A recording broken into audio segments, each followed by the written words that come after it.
Mm-hmm.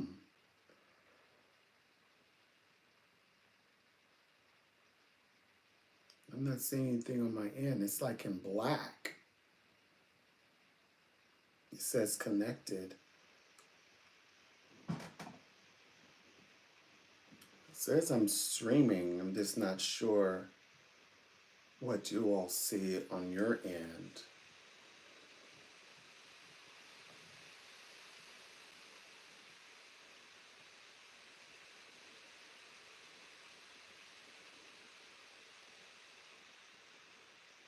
Okay, I see the thumbnail. Okay, there I am.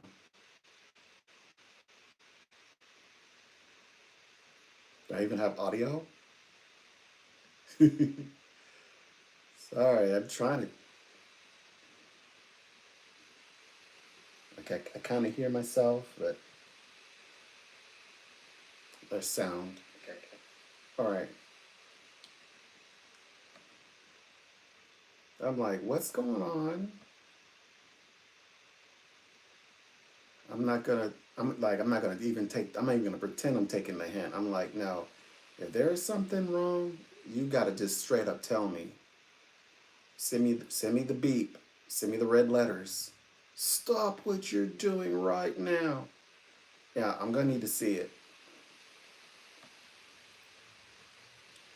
Like whenever I go to my analytic.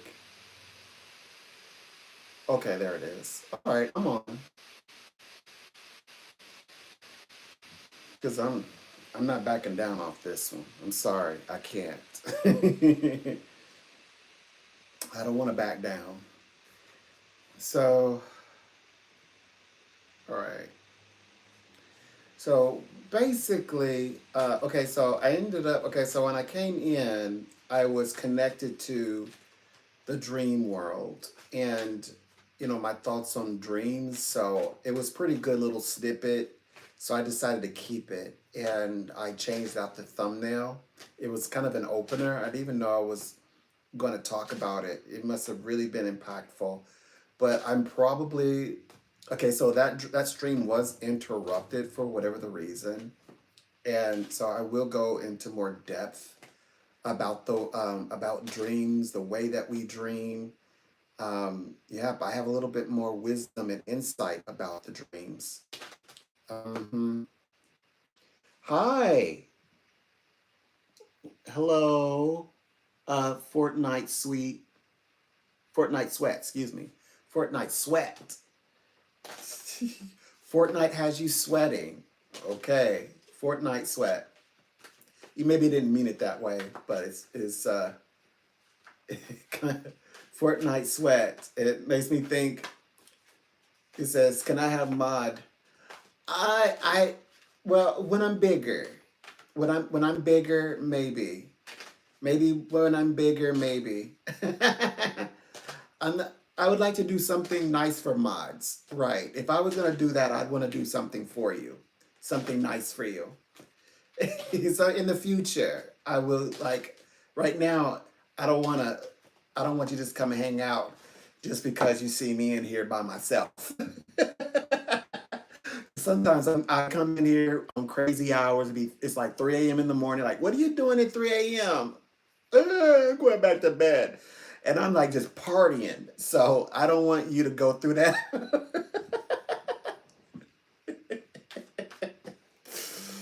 Okay, well, welcome. Yes, Fortnite. In fact, I'm gonna write you down. So I know I can't forget Fortnite.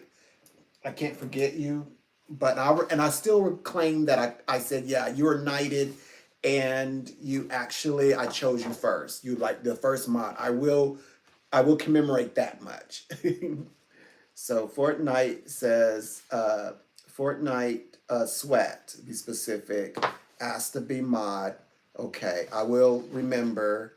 So the first one who can get modded, if universe unites us again in the future, is gonna. I got it written down. I won't forget, and I'll keep it with my little credentials here. So yeah, because I want to do something. I would be wanting to do something nice for you all. Uh, okay. So fun goings. Hello, chubby. Hello. I am new to the channel. Welcome. You're funny. Yep. Thank you. Can I please? Yeah. Fun Cummings. How are you? Oh my gosh. I was talking about my me. Uh, I had a weird experience. My dreaming, my consciousness is shifting. I mean, everything about what I'm doing, my physical is shifting into a particular alignment. And I was described in another snippet of a video. I said, I'm going to go into more depth about this. I said, if you're having dreams, which I'm going to assume that you are, your dreams are, like if you're having dreams and every time you dream, it's like it never, like the event for you, the circumstances in your dream, it never works out. You never reach your destination, or like everyone else is succeeding, or like everyone else, it's like your dream characters are kind of dominating you and they're not working with you. You should pay attention to that, because after the powerful dream that it's like my conversation, my dreaming, that means my conscious awareness is shifting. And you're in your dreams, you should be talking with dream characters like, yeah, we should consider getting that house. So yeah, we should consider that new stream of income is going to be nice. Oh wow, oh, it still has electricity. It still works. Oh great. You should be having dreams like that, not like having dreams where every time you dream, like the water pipe is busting. That something is going on there, and we need this upcoming 2025. I know or we already know about soulmates and twin flames and soul groups and things like that. But we really need to pay attention to that. So yes, I am a dream interpreter, and every year I get gifts between like October, November, December. So I continue to get upgraded more or less for you all. Not that it. Well, I mean, what it represent for me, other than being a psychic, but I get more information to share with you all. Like this year is the year of resources, business, dense. Everyone is like, okay, we're ready for softer ground, which that's 2025. Oh my gosh, there's so much I want to talk about 2025. I'm going to do a special live for 2025. Like 2025 is the human heart year, the year of the human heart, and it's a lot to say to that, because I know that now this is the first year into the age of Aquarius. Okay, in fact, we haven't even celebrated our first.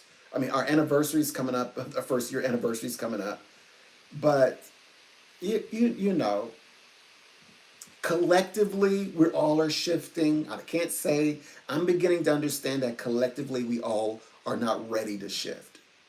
But I also know since mid-July, uh, there's Jupiter, which is the planet of justice, and also Venus is justice as well. Venus translated through Libra, that's dealing with people.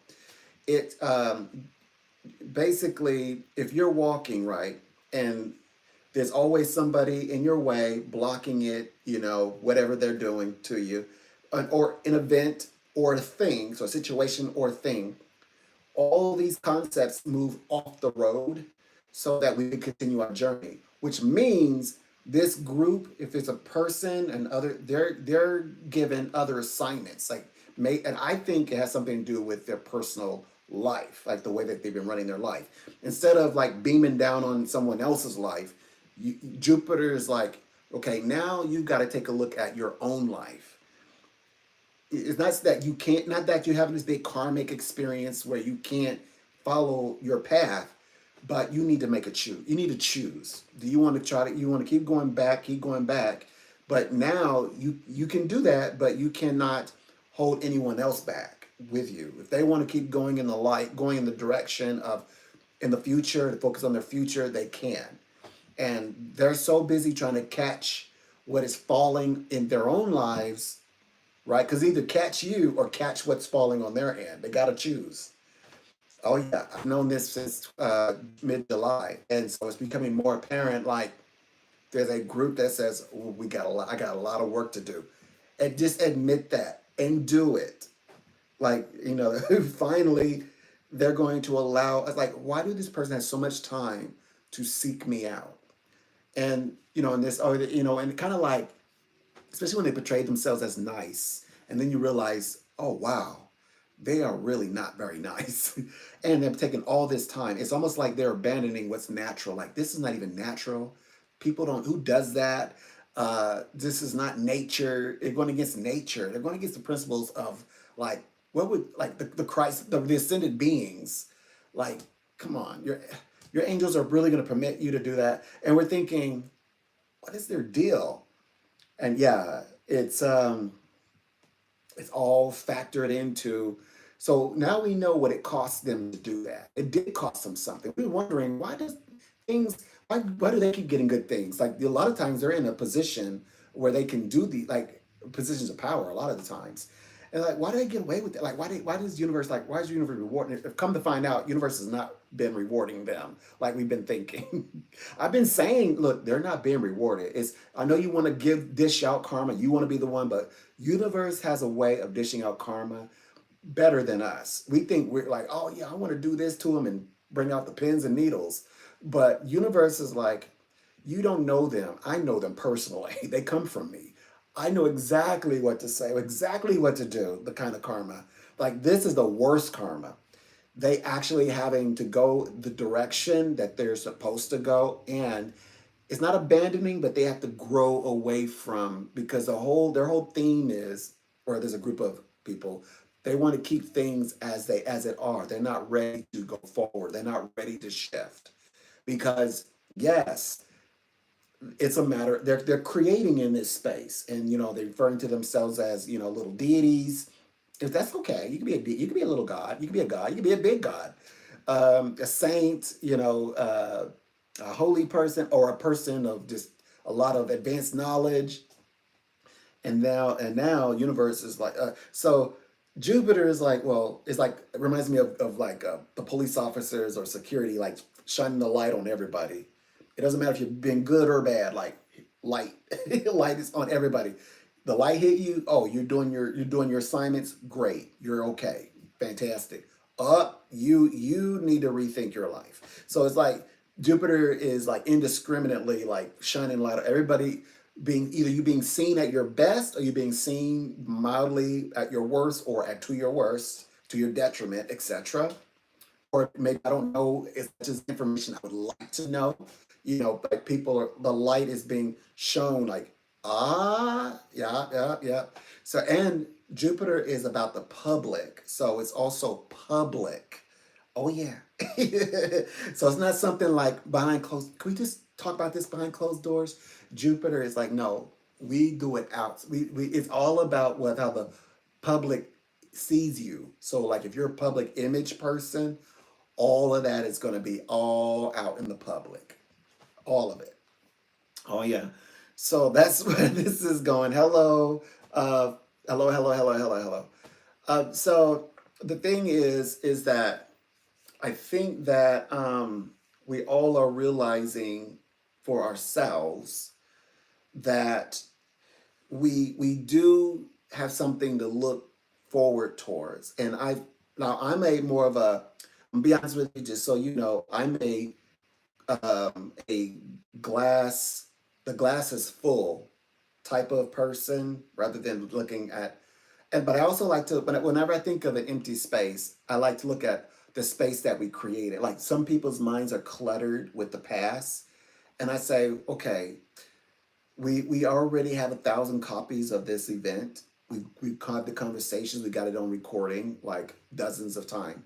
We only need one. So which one do you want to keep? Okay, the rest of these, the primary one, fine. Let's throw the rest of them out. Now look how much room we've got to create. We have all this room to create new data. But I don't really say throw away information. I say now we can twist the information. Like, if we have copies of somebody who did us in, you've got the one primary copy you have for the rest of your life. That we're not saying we're pretending like nothing ever happened. But you also have 1,000 photos and 1,000 events, things that didn't even happen. I'm talking about those kind of things you made up. Take those photos and draw on them. Use the back of it and like draw out a plan, Draw mustaches and big furry eyebrows. Look like caterpillars on the photo, and like, do on your met in your image. You already have the primary photo. So I'm really into that sort of way of thinking, and especially now. Yeah, the dynamic of my thinking just like snapped into place. I always wondered. I was like, why would I dream or think like that? I would never get like willingly give myself these like the worst end of the stick. Like, why do my mind goes to there? And now, but so why do I have to push or force my mind to go into these? Oh, just think positive. So, so when I snapped from this dream, and it was like things and anything you can imagine, and I was like running around, and I had a kid. I was like, oh my gosh, like, what are we gonna do? And I was in dire straits, and the situation was, like everything is so connected, like if everything shuts out. It's my process. Like if everything, like if there's no internet, because I do everything online, I can't do everything online, and then then that means, you know, I have to like be connected to a phone device, and then in this particular, my son had his own device, and he's like, well, you don't allow me to have internet anyway, so we can just plug it in together so that they stay charged up. He was like, he came up with this brainy idea in the dream. And then I went around and I was like, oh my gosh. And plus I was trying to prepare a meal. I was more concerned that because, it's like electric, oh my gosh, I'm not gonna be able to cook and prepare this meal. And I was like, in the dream, I was like frying up meat, I believe, and I was adding spices. Spices were falling, like containers full, like falling into it was a very strange oven. Like the way it was set up, it was like big containers could fall into the oven section, and I had to go in there, and every kind of thing's hot, I guess. And I had to like, I was using like, I think thongs to like grab the things and pull them up. Um, I also had before that I had dreams of I was sorting out my candy everything the way I wanted, and and then I would set the bag to the side to go and start on the next one, and I would come back and the bag would be empty, and the people who are around would be gone, meaning it was symbolic that people are stealing my candy. But anyway, so it left into a dream where I was, to get back on track. That was that was before I fell into this other space. Um, and where he's talking about like how I was running the home. But anyway, I began to walk from room to room, and I was just like flicking on. I was like, oh, some lights are like some bulbs just need to be replaced, but the lights are not out. I was thinking everything was like we're out. We're like in. We're like we're like thrown back into time. Oh my gosh, it's Y2K. But only in my place, only in my home. I was like, Y2K on my home, oh my gosh. But no, it wasn't. I was walking around, I was like, oh, there's electricity, there's lights. Okay, there's lights. So, yeah, and I was thinking, and universe was like, universe knows my heart. Universe only going to give you what you can, like actually do. Universe knows I won't ask for help or anything like that. And in my mind, I was like, gosh, I'm left like with no other alternative but to ask for help. I was like, I'm gonna have to go and ask if I can, like, someone would lend me a way to call and make sure that everything is like I can get everything back online. And it was like, anyway, I didn't. Universe is like, no, I know you wouldn't do that in real life. So I was walking around. I was like turning on lights, and they were turning on. I was like, oh, everything is back, everything is fine. And then somebody came out of nowhere, a person, like a guide who I think is a spirit supervising my experience. Guy pops, hey, and filling in, a little dialogue and says, what was it leading to? Oh, yeah, now we can now that we're gonna have more. I said, now that we're gonna have more money, we need to start looking at making a move, start contemplating where we want to go to live, things like that. So I think that's a dream is letting me know that I am making some moves, maybe some physical moves, home moves, things like that into the future. distant future, but to start like just start thinking about it. It'll be good for you. You've been here for a while. It's time to get a different vibration going. End of a chapter. No longer have a son he's out there in the world doing grown up things. So you don't like. There's nothing keeping you here.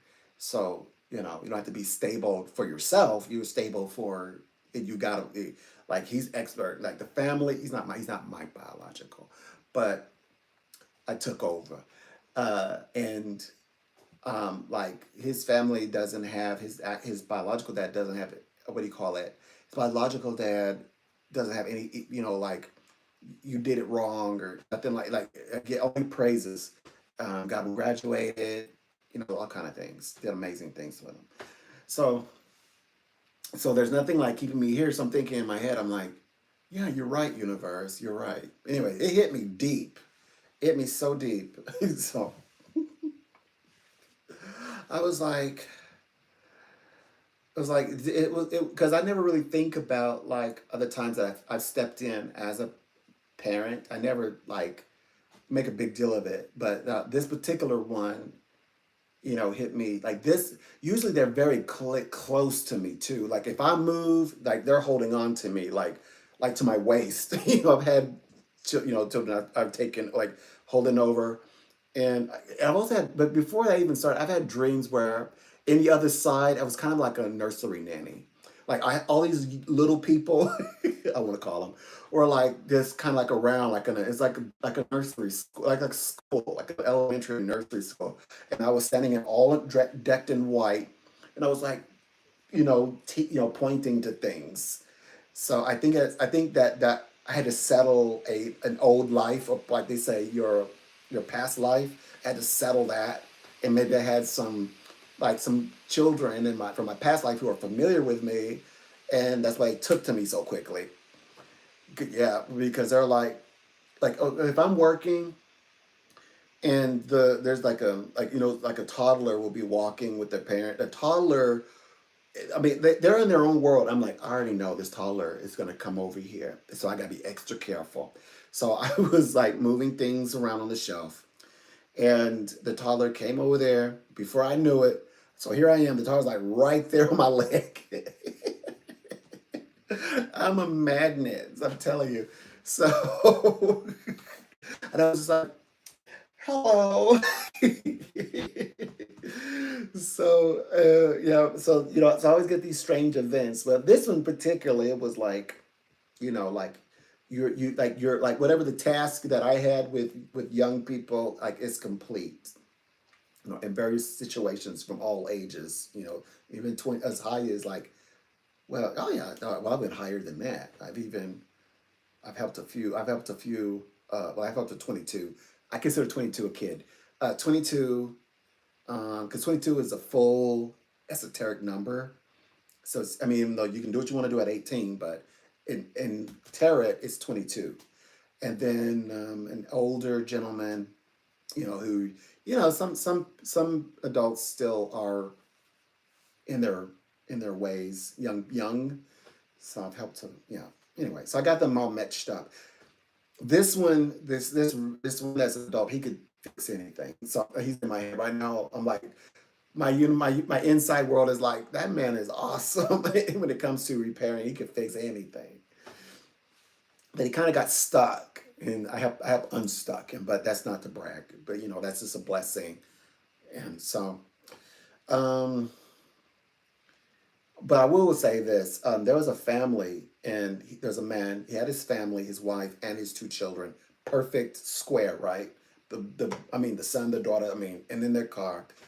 The car runs out of gas, and he said, "Can you help me?" He knew who to ask. My light shined. He knew exactly who to ask. He asked me. This was in the city. I went in there, filled up his tank, so he can give him a little extra, so that he could go where he's gonna go. He tried to give me his cross. I've had a few people try to give me their cross, and it's gold. I've had people try to give me the crystal cross. I'm like, no. I was like, it means so much to me. because you have so much faith and you believe that you keep it. You need this. You're going to need this cross. You still are in, your journey is not done with your family. You're going to get to your destination where you're going, and you're going to be fine. So, I just wanted to say that. I didn't need to say that out loud. I've never accepted anyone's, like, if I gift them, I don't, if they try to gift something back to, especially, and it always comes in a form with the men, it always comes in the form of a cross. And that was, I'm gonna be honest with you, I always admired that cross. I would come in, and the room would just be sparkled from the light hitting this crystal cross. Never seen anything like it. And of course, the gold, solid gold, I mean, probably 24, no less than 24 karat. At the time, I would have really appreciated it, the value of that cross. Nothing wrong with yellow gold, right? Real gold, too. It's like, no, no, no, no, no. Don't take that. Don't take that from that family. But anyway, so that dream, was, ooh, it shifted my whole thinking right now. My thinking is just like everything in my dream like worked out, and I woke up with this idea that we're dreaming, we're not taking our dreams seriously. So now I'm already working with dreams as a dream interpreter. That's what I do for a living. Now I'm like, when people talk to me about their dreams, now I'm really interested in guiding them. And I feel like I have a brand new insight just to how important this dreaming is, how important it is.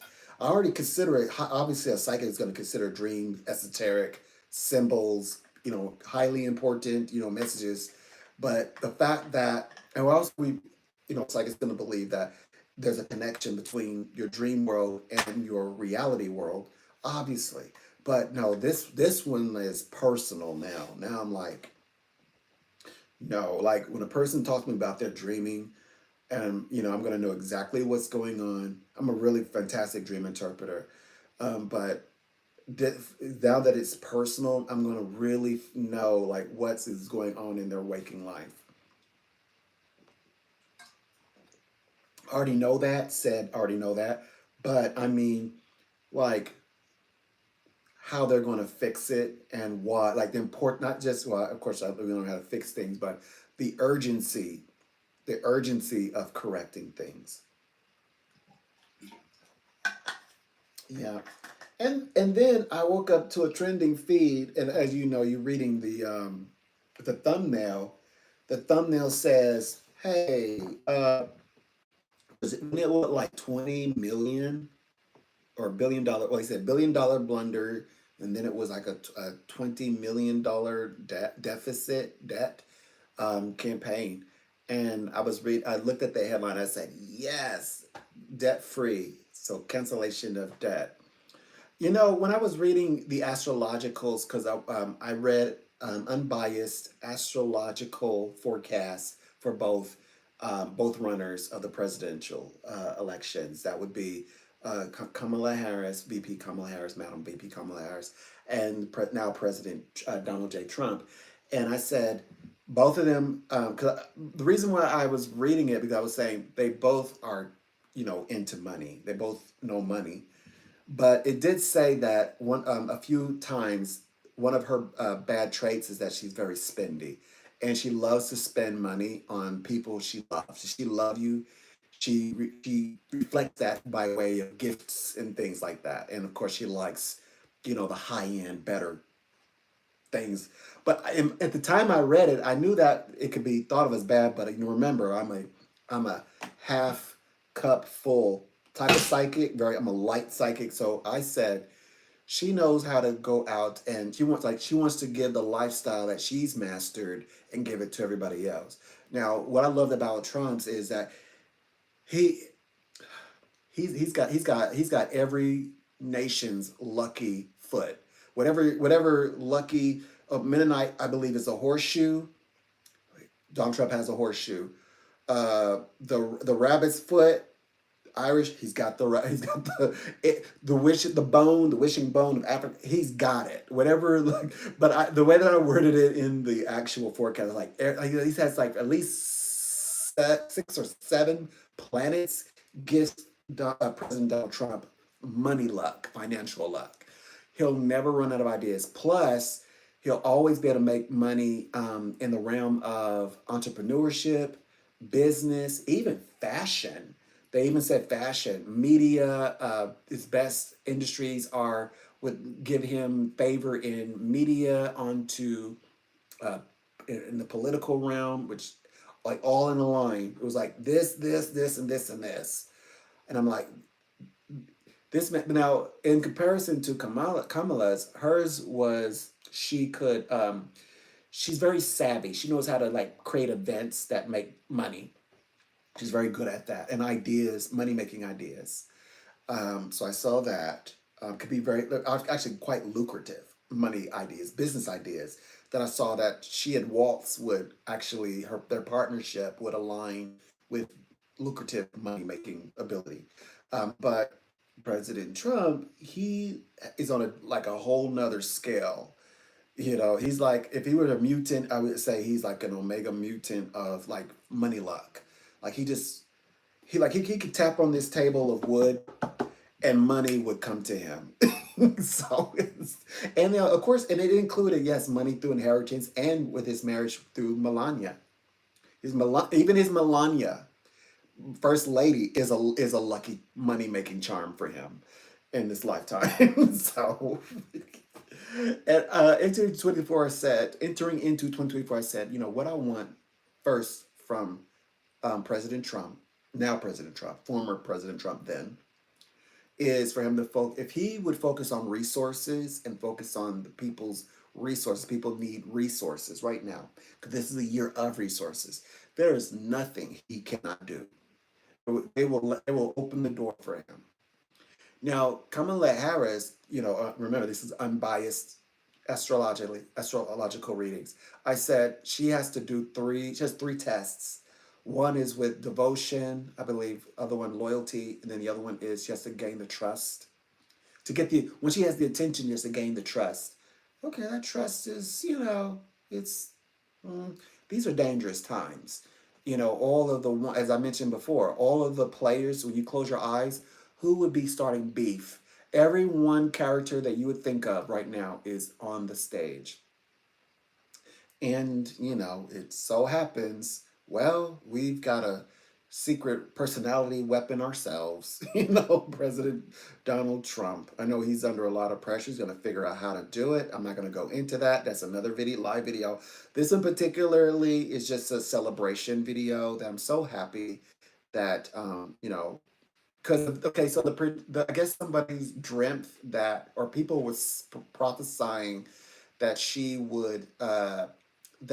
had, underhandedly taken money, stolen money, or duped people out of giving money in some manner. I don't know if it's manipulation, but the way that they crafted it, it felt like, and also somebody actually prophesied that there would be financial indiscretions released through some kind of writing, like through it would come out and document, or a recording would be released, or something written that would prove it. And I saw that because in their astrologically, I know you don't want to hear this on both sides either way. Both of them, when it comes to money, they actually on paper they're actually more honest and I'm gonna say it like I read it. They're actually honest, but I know that you're like, wait a minute, wait. That doesn't make any sense. What do you mean honest? What I mean is, in this time around, like there wouldn't be anything that come out financially up to date that would be like breaking, and I was disrupting the presidency. Now, what one has done in the past is one thing, but pretty much when it comes to money, they're pretty much like on paper, what you can read. They're not in the reality of their life will not reflect troubling events, new turn of events, where a person would newspaper breaking, whether it be VP Kamala Harris or now President Donald Trump. Oh yes, big money scandal. Can you believe it? To take the money. And what about the promises, the broken promises? And how are they ever going to get that money back? Like, you would never hear that because that didn't happen. So that's what I'm pointing out. But I'm happy that it didn't happen. on either one. You know, that would be bad if it happened because Donald Trump already has enough, you know, kerfuffle going on with money and things like that. Like he already racked up a few things. So a few things, understatement. He's already got some things he's sorting out, but not this is not one of them. That's the only thing I'm predicting. We're You don't need me to predict something that you already know. That already happened. I can't claim that, but I can claim the present stuff. I can claim as it surrounds the presidency. So yeah, so I believe, you know, the trust end of it, it came in the way that the timing God would have it, you know, or the universe would, like the way that was meant to happen. I think that trust that, well, okay. I mean, even if you say I still don't trust her with my money, I still don't trust her right now, the way that the world is spinning, fine, but we can't say that she's a criminal or that she's a fraudster or you can't call her a scammer. Now we can call her maybe. I mean, you can say maybe that you don't feel that she is experienced enough to fulfill her promises, and anything that she would say she would do just to become president, become the first woman president. Okay, I can. And therefore, that's a scammer. Okay, like she's scamming people, like just generically street like slang saying, yeah, she's a scammer. She'll tell you anything, fast talker to get what she wants at the end. Now, if you use it in that context, I have to give you that. But, you know, because that's subjective. But like to actually say that, no, she's a scammer, as in the kind of scammer she wants put away, you know, fraudsters. That and you know, even President Trump, even right currently, even he is not a fraudster in that context. So yeah, so I'm speaking in the terms of literal scammer, by the way, literal, not figuratively speaking, like a fast talker, witty person who could sell you water, you know, sell you your water back or something like that. Hmm. Yeah. So there's that. Hmm. Let me see.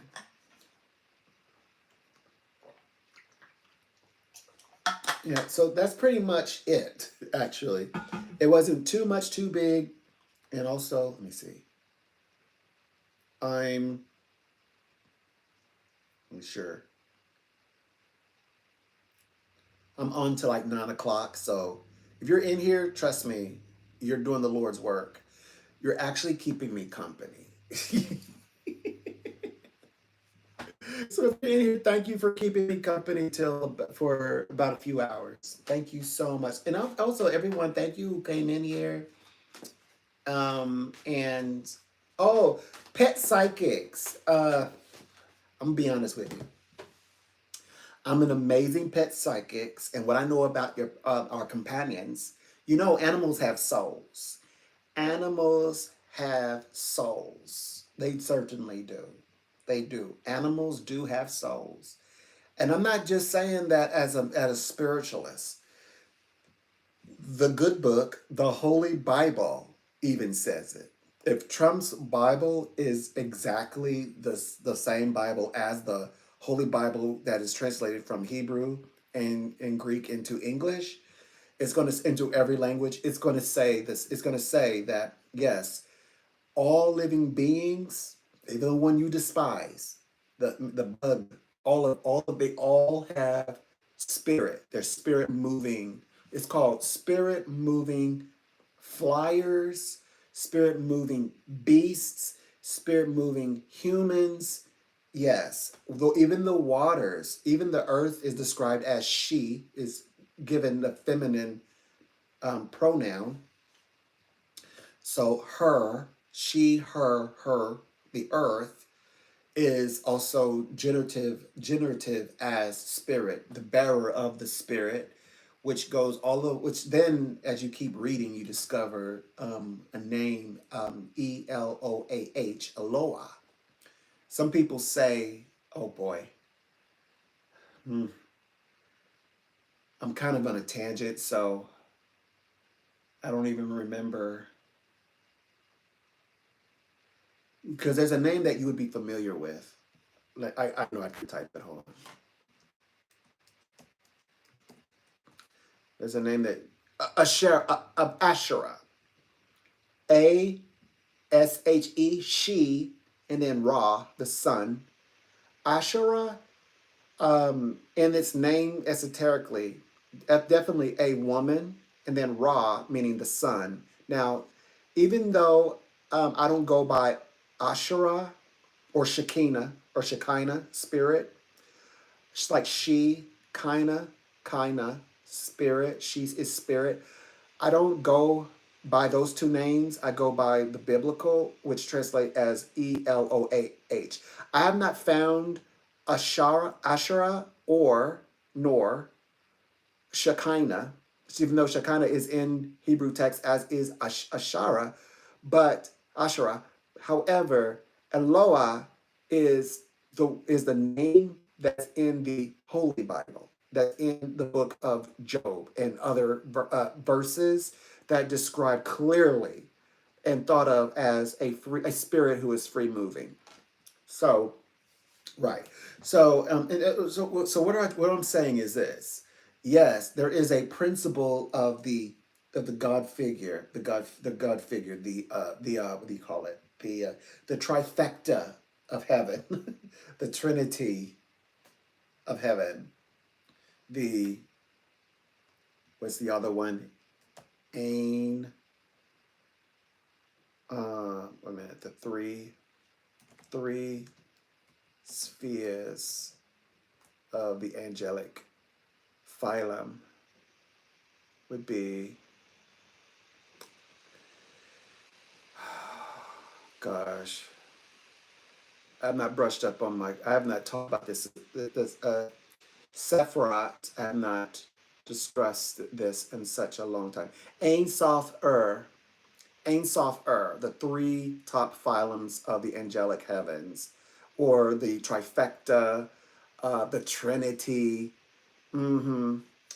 Yes, the trifecta is emulating the Trinity, which I created a post about that. I said, it's like God is responded. Yes, there is a God, and yes, there is a Jesus Christ. Yes, there's a Holy Spirit, and we are family, and there's no going to be no division here.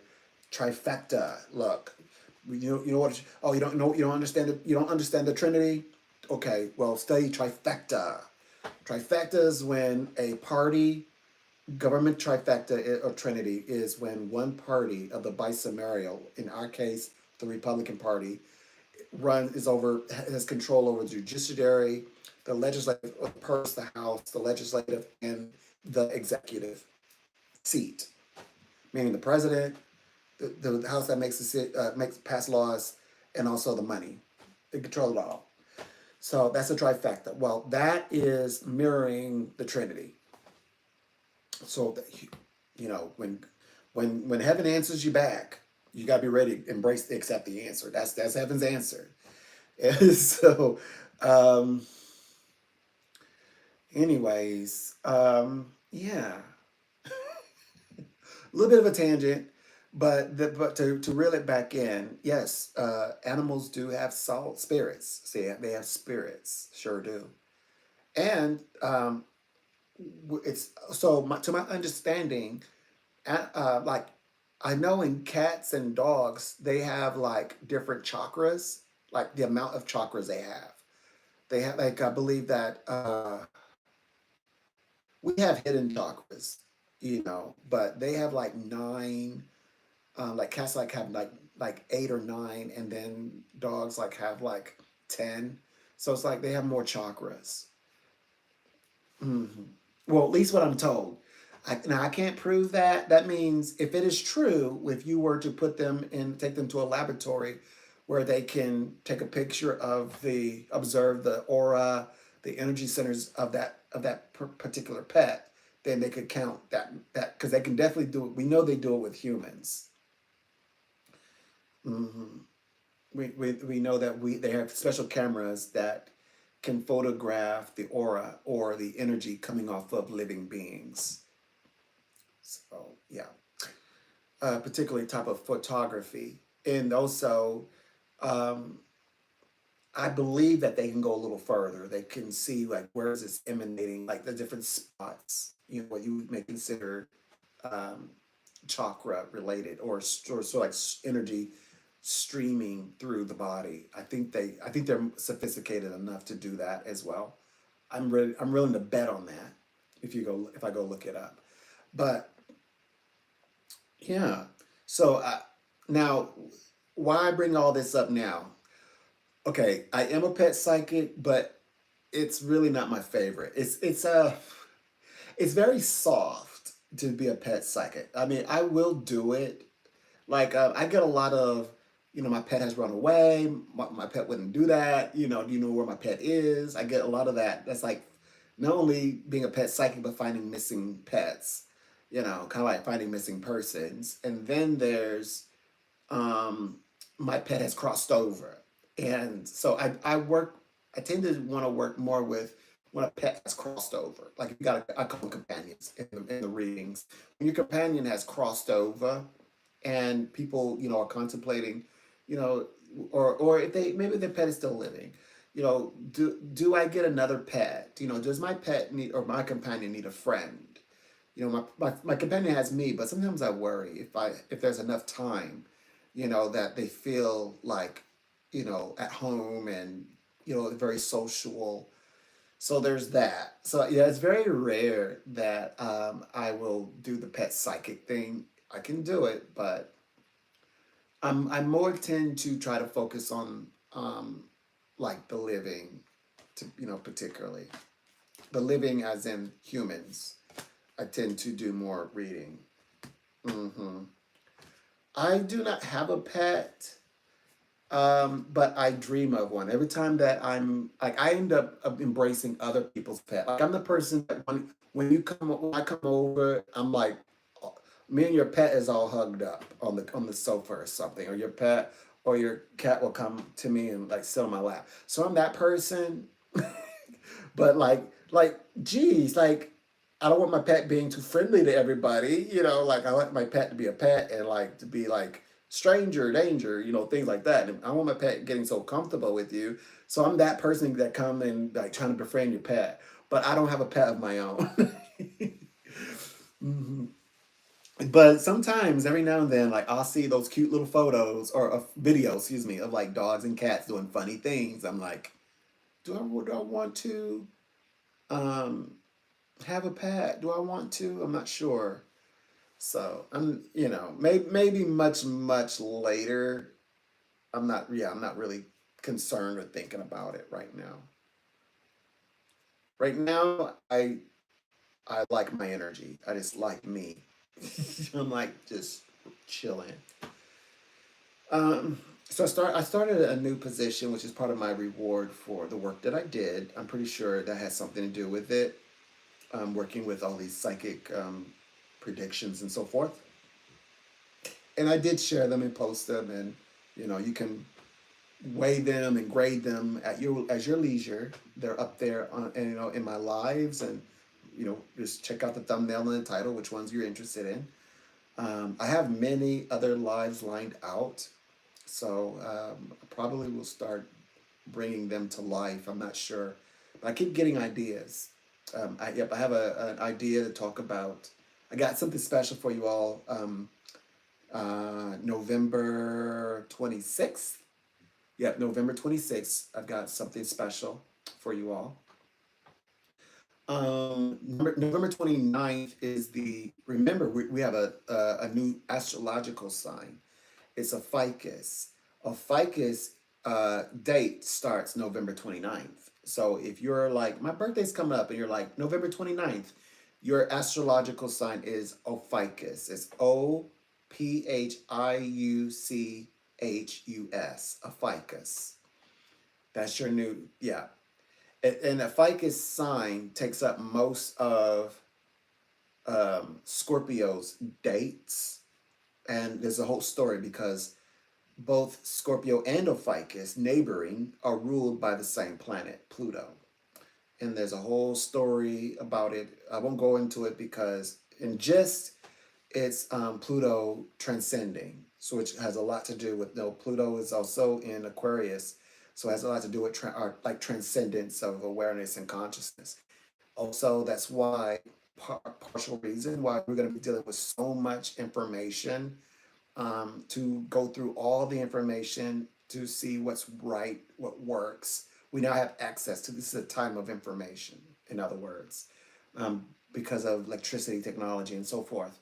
Going into the new year, everything is going to be very transcendental. So far as like working with the heart, yeah, we're going back to emotions, people, back to heart. And remember, there's going to be some groups that, you know, who are in that realm of regretting. So, or regretfully, so they are coming along. Because we would read, right? We're like, oh my gosh, the people who normally would stay in our, like, be in the way, they haven't left. I always said that. I made that very clear. Look, they have not, don't worry, they're not left the earth. They're still here. But, so what are they doing? Yeah, we talked about that a little earlier. Jupiter had something else in mind for them in this season. So, like anyone else, they will, you know, present, which is beautiful because universe is showing us exactly, because everything is public, meaning you can't have people, like acting behind the scenes, like having a question mark over their chest. We know exactly who everyone is. Like we know, okay, what side are you? What side are you? Like you look like this group, but do you really belong in this group? Are you this? Like now it's like, little, yeah, we know now. We know which, I know which group, which is which. I know now. So, and I'm told I will know for the rest of my life. Like energetically, psychically, I'm aware. My awareness, fourth dimension, is turned on. We're acting out of fourth dimension, a lot of us. Like we're third dimension, but we're acting out of the third and fourth dimension, true. Which means the fourth dimension is realizing that there are other minds that are active. We're not the only ones who are, what they call it, sentient. We're not the only sentient, like, we're not like some big picture on a plane and we're a stick figure and we're like deciding shit, like just blasting out. I need this, I need that, and, oh, I need this, oh, I need a person, but I need them to be like this. No, there's other people doing exactly what you're doing. And that's what's making this a collective consciousness. Everyone is contributing to the collective consciousness. Well, by way of the fourth dimension, we are aware of each other as we are known, which is beautiful, which is beautiful. So we can now get factual information and genuineness and honesty, most importantly, honesty and genuineness, which caused people, by the way, to do an exodus from industries, not necessarily get out of an industry, but they wanted to start, something of their very own in the industry, create their own space and area. Absolutely, mine is definitely, I would say, creating a little space for myself, not a place where, I'm just beaming down information, but just a space where I can, act as a psychic and also talk about things that I wouldn't be able to talk about if you're paying by the minute. Of course not. Um, so I can, talk about metaphysical, spiritual conversations, and even, of course, holy texts. I love the Bhagavad Gita, uh, and I love that. Just love that book. That's Bhagavad Gita is the Hindu Bible, for Krishna, Lord Krishna. I love the Holy Bible, of course, but I love the Holy Bible in its original. Like you have to translate it from English to Greek, or Greek into English. So I read it as in the broken ink, because it's the way it worded and the words it uses is so specific. If you change a word, you do change the meaning. And words left out also leaves one up for interpretation. So like, there are a few, uh, Bibles I've heard, and I've actually snapshotted them to make sure that I never forget. I was always looking for proof, and I have my proof now. There's certain scriptures that say certain things very like the same topics that back that the Hindus face in their Bible. Like this would have been 5,000 years before Christ, that Christ faced, that we face today. The same issues. Yeah, their Bible is, contrary to what the its traditional source states. And I'm not even exaggerating, I'm not even making that up. And I actually have receipts. All I have to do is just pull up the Bible that I embrace, and then uh, the person is reading from their Bible word by word, honestly. And then when I said, well, let me read that, because if it's true, it's true, and it's no right. It doesn't defeat anything. If it's true, it's true. If that's what it says, that's what it says. But then you read it, and it's like that's not what it says at all. Like a lot of the main book that's really confused in the book of Isaiah, I believe it's chapter 44, chapter 45. That chapter is that people will interpret that, but it's absolutely opposite of what they're teaching. But it's sometimes when you think about these things, people are so far gone into that information, you don't like it feels too exhausting to try to convince them otherwise. So I don't even try to I wasn't even trying to convince. It's more like add to conversation a nuance. So I no longer try to, like, I'm not here to save souls or anything like that, or like teach you something you didn't know. I just like the fact that I just love my love for reading these sources and connecting with these sources in a spiritual way. That's all that it's for. And then if you happen to be in here and it does something for you, it adds to your knowledge, or it enhances, it stirs up inspiration inside you, or wisdom, your own personal wisdom from listening. That's fantastic.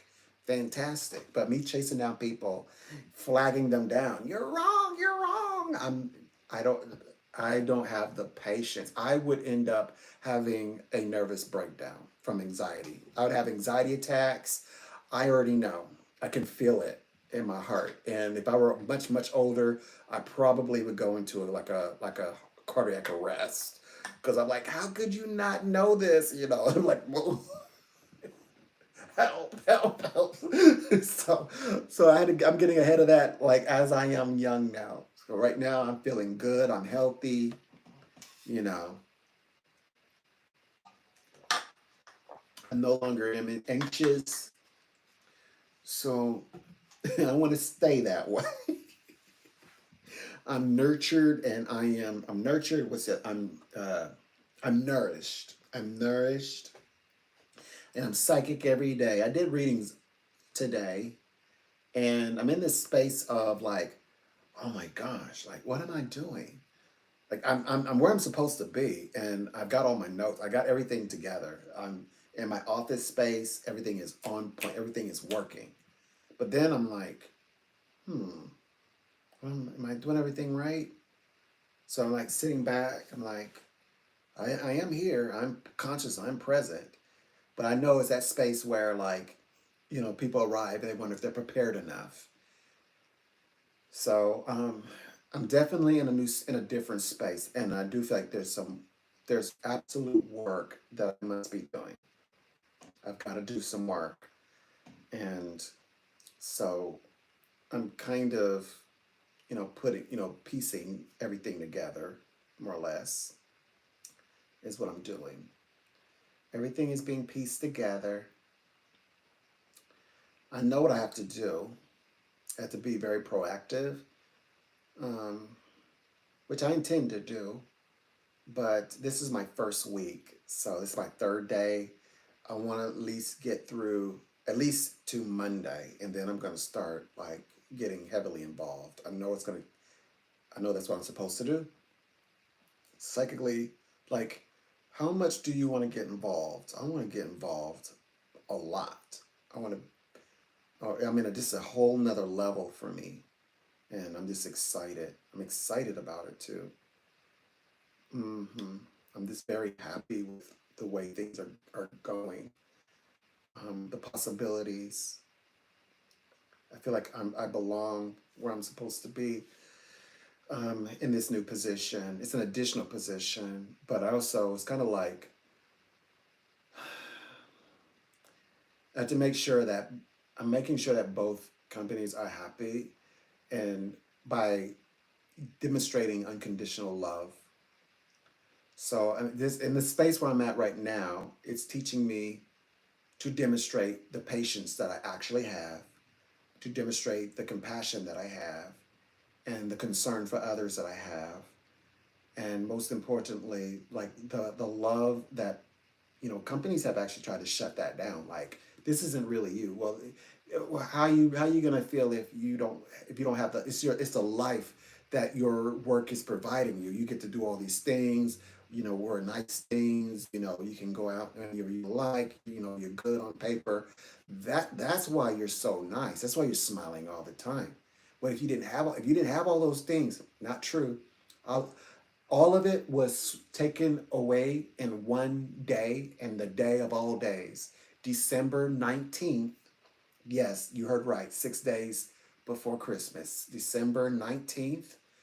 And uh, I started working 2 weeks before the pandemic. And yeah, that means you were hired on the Christmas 25th when you're supposed to be in bed waiting for Santa?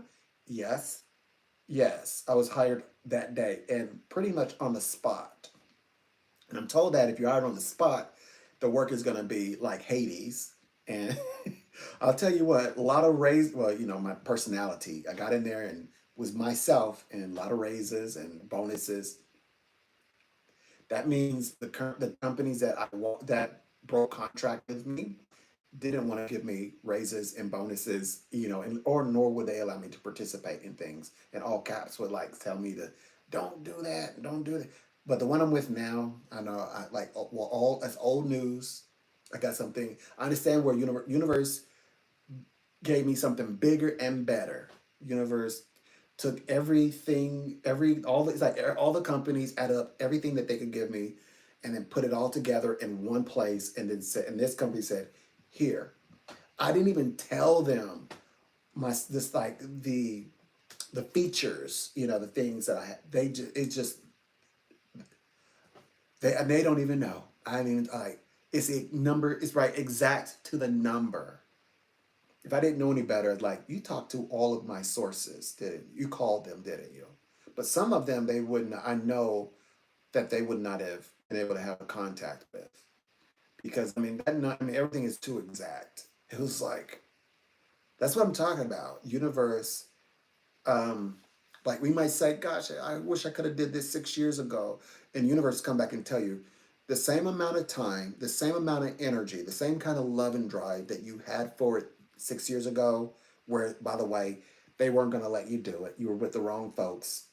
Today you're with the right people. You've got all of that energy, all that time and vitality. You can do it today. The amount of time you're gonna spend in this journey, where that's going to be traveling abroad, ripping and running the streets.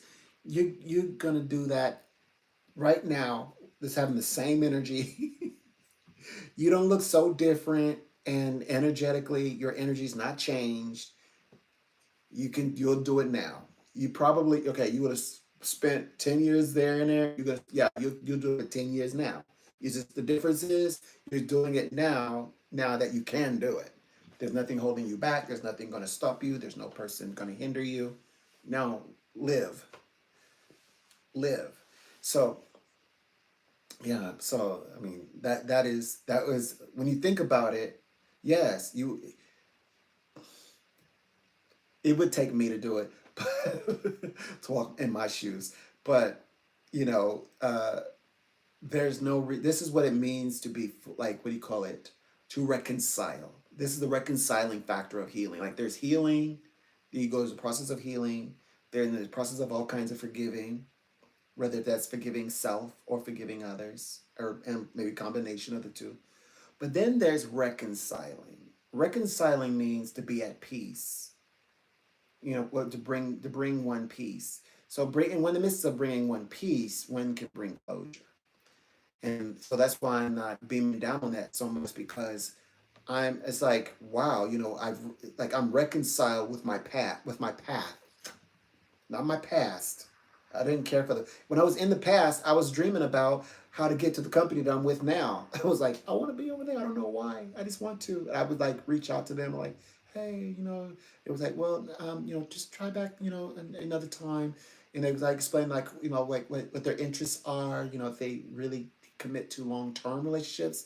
And that's what I really like. Like they don't like hold you and they're like, well, you're kind of like a familiar face, you've been here a while. No, they're like, no, we create like people, we have people with us that have been here with us for like 20 plus years.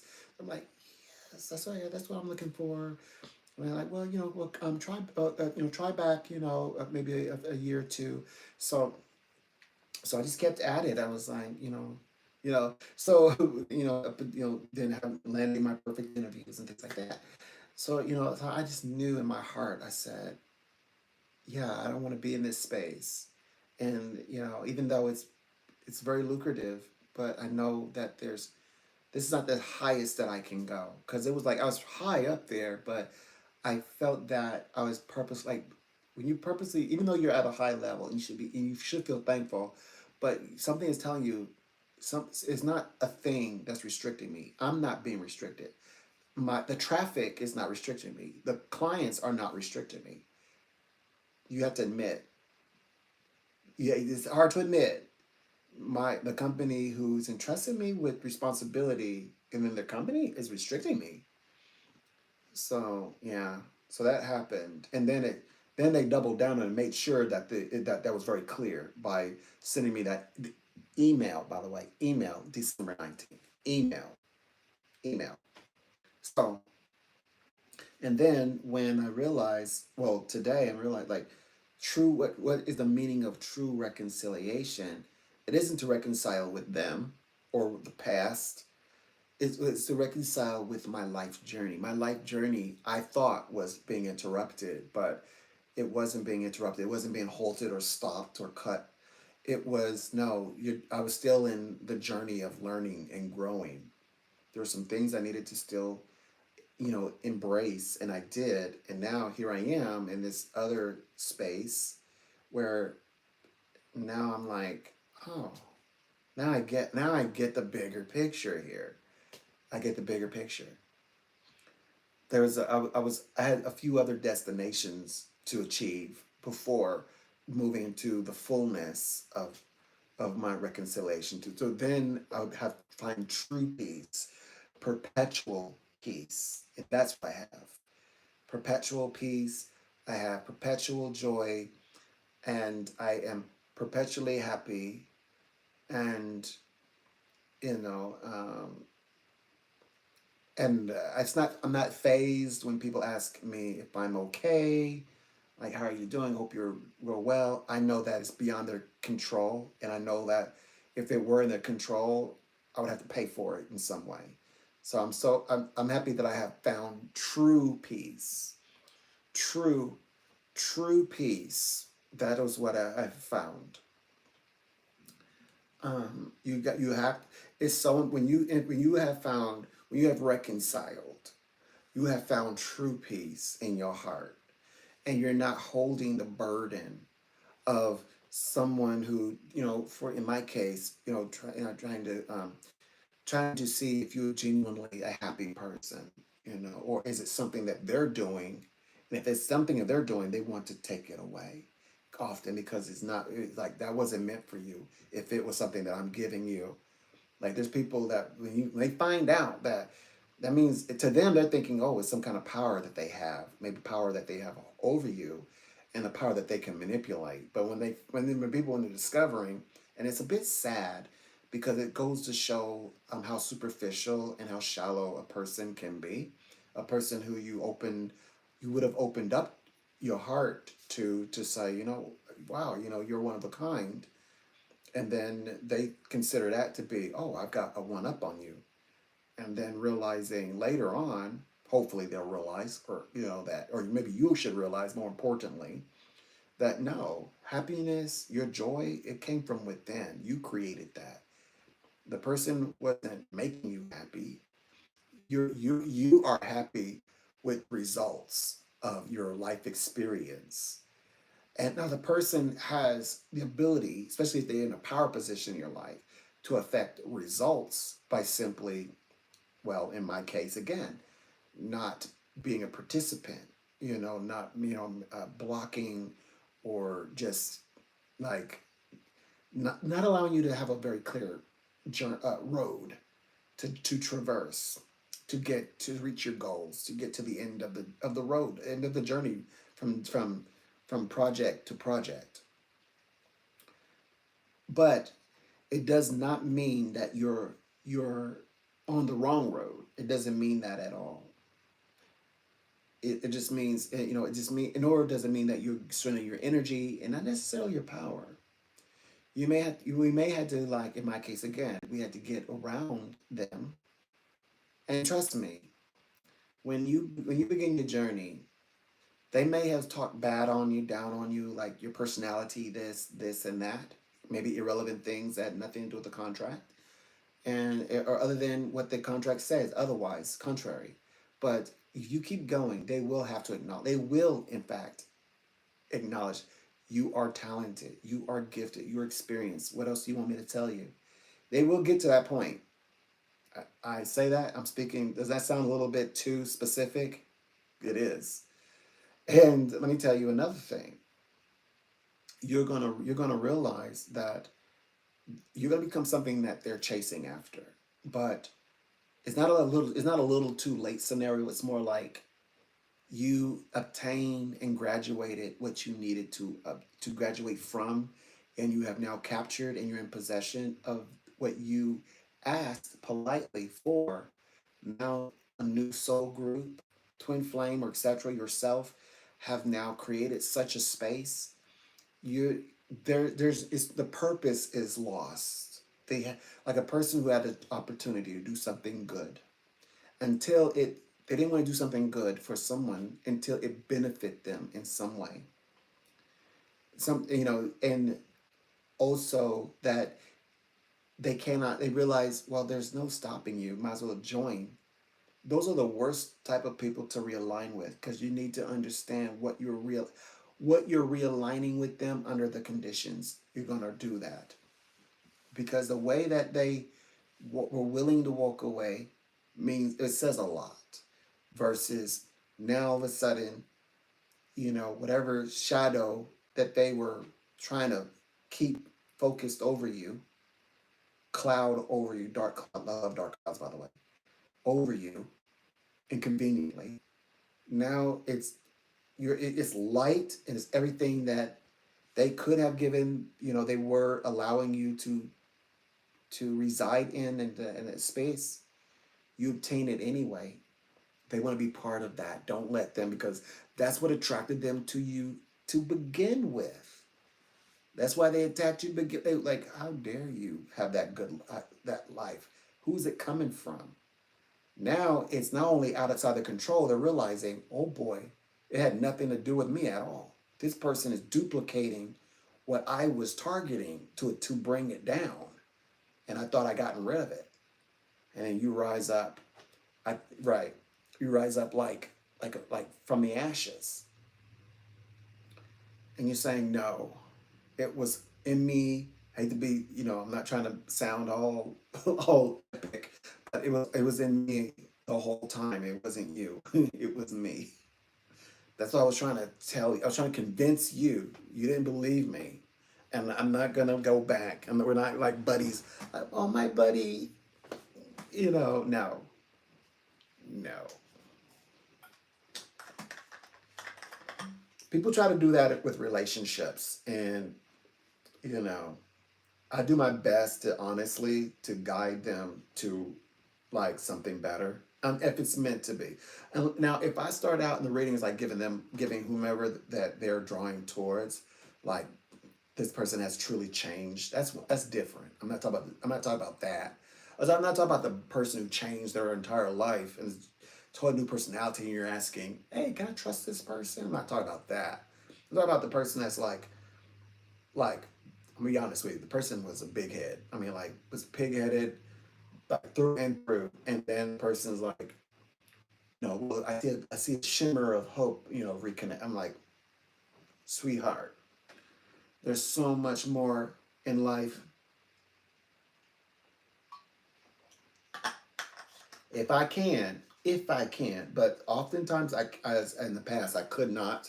So I walk with them, and I'm just there to like guide them. Like, why did this happen? Like, this person they said this, and I say, I understand, and then I like psychically, guide, and but eventually, they'll go deep, deep, deep. They're like, so what's this person thinking empathically?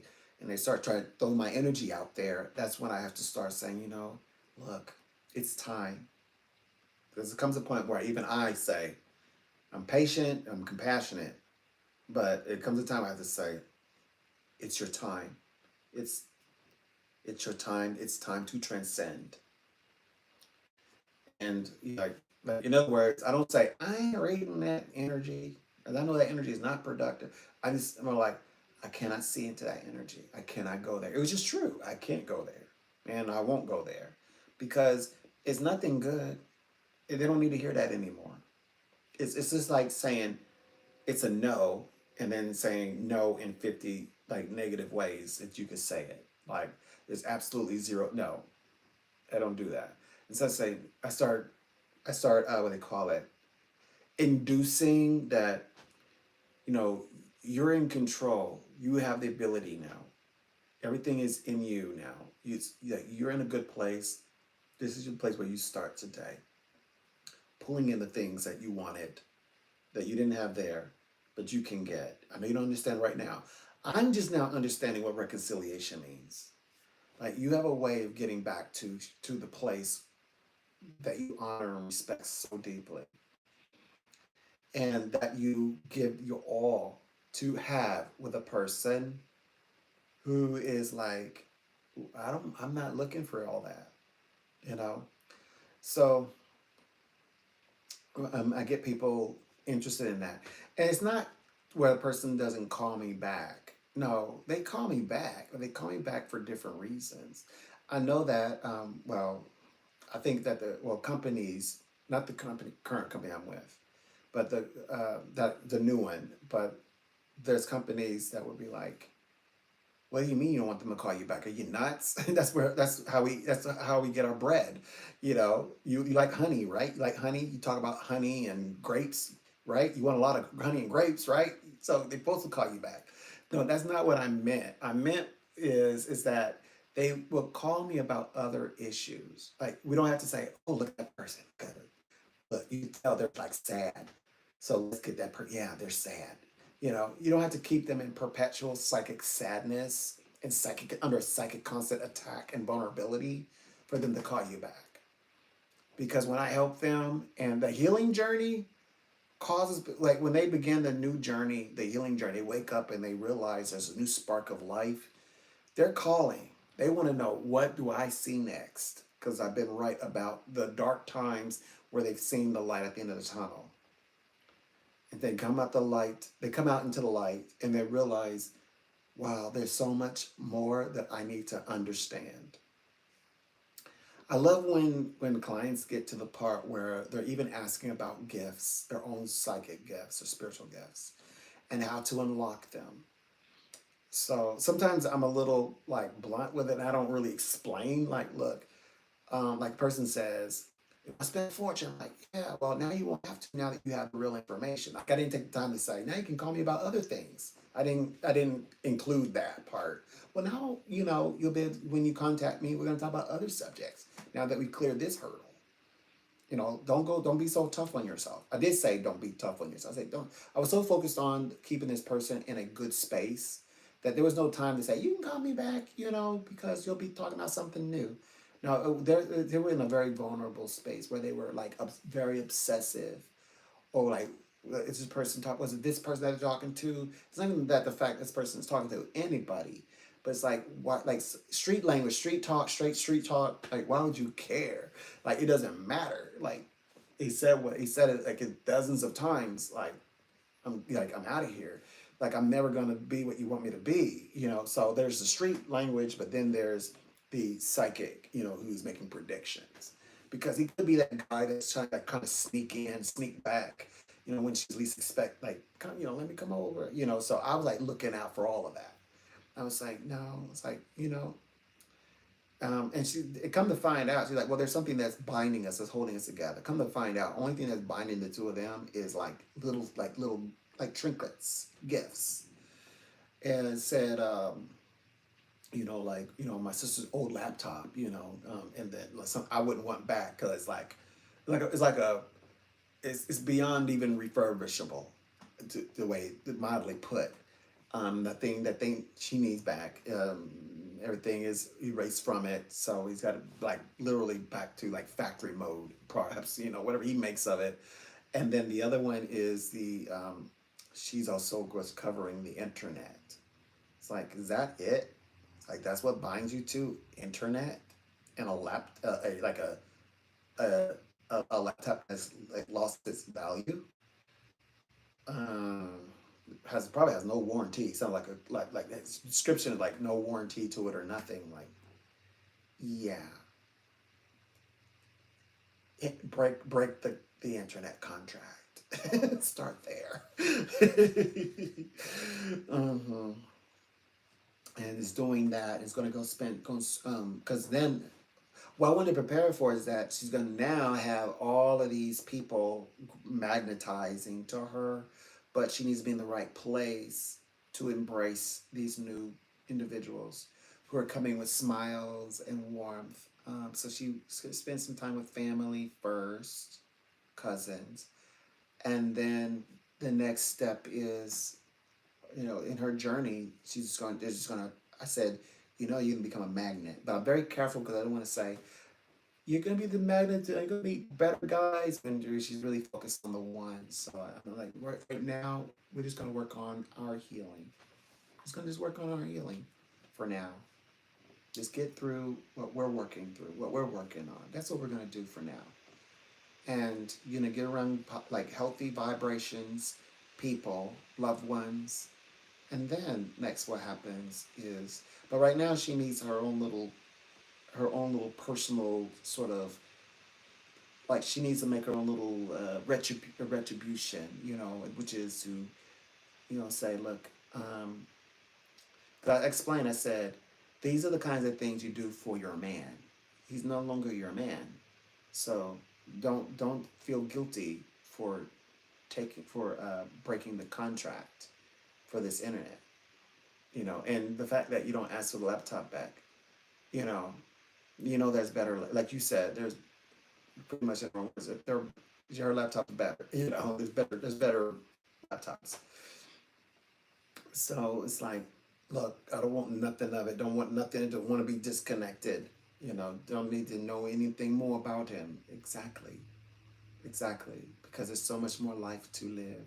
So much more you have to give. But this time we're giving to someone who's worthy. And we're now acknowledging that I also said, you deserve better. You deserve better. Remember that. You do deserve better. When you think that, you're like, I'm not trying to think and I may not be the hottest on the block and all this, but I don't deserve it. You know, you deserve better treatment in all your relationships. And it doesn't matter how you perceive yourself or what grade you give yourself. That does not mean that does not mean that you deserve the someone to treat you like a five. If you feel like you're a four or a three, that doesn't mean a person should feel obligated. I'm doing you a favor. Because you are a three, I'm going to treat you like a three. No, you don't deserve that. You do. If you give yourself, I don't know why you want to give yourself a three or a two. I don't know why you would want to. I cannot relate to that. But even though if you are that, let's say it's true, you still deserve to be treated the way that you put out there in the universe. Like if you're a two and you're like, I treat my partners, and I give it my all, and I just want that in return. then you deserve that treatment. You deserve to a partner who's going to give you their all. Hello. Hello, Jalen. Hello. I just caught it. I just caught your hello. I was in a trance. Sometimes I'm talking, I get into a trance. So yes, if you feel like I'm a two, but I'm so loving. Okay, okay, I'm not. Let's let's pick out the most important part of that. You said I am so loving. Let's start there. You're loving. Now, in your partnership, are you getting loving back? It's either a yes or a no. But I would have already read it. So they say, well, I think no, you're not. It says right here. I would have already read it. I would have already told them what it was. But sometimes it's somebody who's maybe thinking that they're like deserving of less, and actually they're being given a lot, and they're like, and then it's convincing them that no, this is real. This person really does love you that way. Like, I don't know how, I don't know what I did. Like, trust me, you're on the right path. Whatever you're doing, I don't even want to tell you what you're doing right because I don't want you to choose the other direction and go the other way. Don't even try to test it. Just know this. Test me instead. If he's going to do this, this, and this, and this, these are predictions. And that's how you're going to know that this person is truly aligned with you because the things I'm sharing with you today is unfolding, which means he has to really care about you to go this far, to come this far into the future. Things that haven't happened yet that I'm describing to you right now. So it gets people lifted up and, like, okay, I'm going to give it a try. And then they come back with good news. And then it's like, I'm no longer talking to a person who thinks of themselves as a two, but someone who at least thinks themselves like in the ballpark of a 10. Like, at least what they're experiencing in life is a perfect 10. So that's what I go for. I try to bring people into transcendence, where they transcend my reading. Like the reading, when I say transcend the reading, people obviously, when they contact me, they're coming with an issue. So when I say transcending the reading, I mean transcending the reality that they know. That they like, this is my life. This is the way it is. This is how God like laid out the script. This is like the cards when they hit the table. This is what it looked like. It's never gone. Like I get people to transcend the reading and to go into a whole nother reality that they never even thought of before they made the call to me to speak with me, or that they even imagined what would be real for them. Like a person who is like, been looking for work, now is like having like five different options to choose from. A person who's like, I don't know if I'm good enough. I was once upon a time 5 years ago a team lead. I don't know if I should go for it today. I'm a little bit worried. I don't know what, like my CV is so old. And, and then they're like, the person that they send their CV, as you told them months to do it before. And they said, and the place says, we're impressed. We are very impressed with your CV. And then people are like, yeah, send us your CV. Other potential employers then send us your CV. I'm like, see, I had it right the whole time. But sometimes people will still try to, they still in that mode of, well, I don't know, that doesn't make sense. And then we'll end up having conversations about past readings that actually come true. So I'm never gonna change. I they just. I love it when they do that because it's double. I double down the fact that I'm like, yeah, I gotta keep reading. I've got to keep reading. Reading is so important. Like I got to keep listening to my guides when I say got to keep reading. I got to continue to trust and believe in the guides. The guides are correct. The guides are right. Even when it's been right, they've been right the whole time, and the people say, "Oh, that doesn't make any sense." Like I'm like, so I really don't. I try my best, I guess, not to do readings like empathic readings necessarily. I try my best to stay out of like empathic realms because it's so subjective, and sometimes people just kind of, they just kind of like need a dump, and so I don't really allow that because dumping isn't really doing a work. So I always, and plus people can dump and then go off and still think that, you know, whatever. It's like, what else should I, what else should I believe then? Like it's not even worth it. I'm like, wait a minute, you know, that dumping devalues the reading spirit, and it's a spiritual space. So yeah, this is you dump the therapist, dump it on the coach or the therapist, but not to psychic, not a spiritualist. No, like this is like come as I am. Like this is what I am. I'm looking whatever is coming through. Say it to me. So, but sometimes people treat it like they're like like they're like confronting it. You know, I was dealing with some person, and um, you know, I deal with a lot of people. Who are in a position of like have to decide. Okay, I have a partner who is an addict, for example, which means I might have to. They don't consider I might have to start attending Al-Anon meetings so that like loved ones who have companions or partners or family members, etc., who are actually addicts in some way. So they don't consider that going in. They're expecting a person who is dysfunctional and then everything that comes with it, just using that one word, um, to function at a street level, like partner behave, you would say, what would be the norm, the normality, the way that humans interact with each other intimately, romantically, relationship wise, commitment, and things of that nature.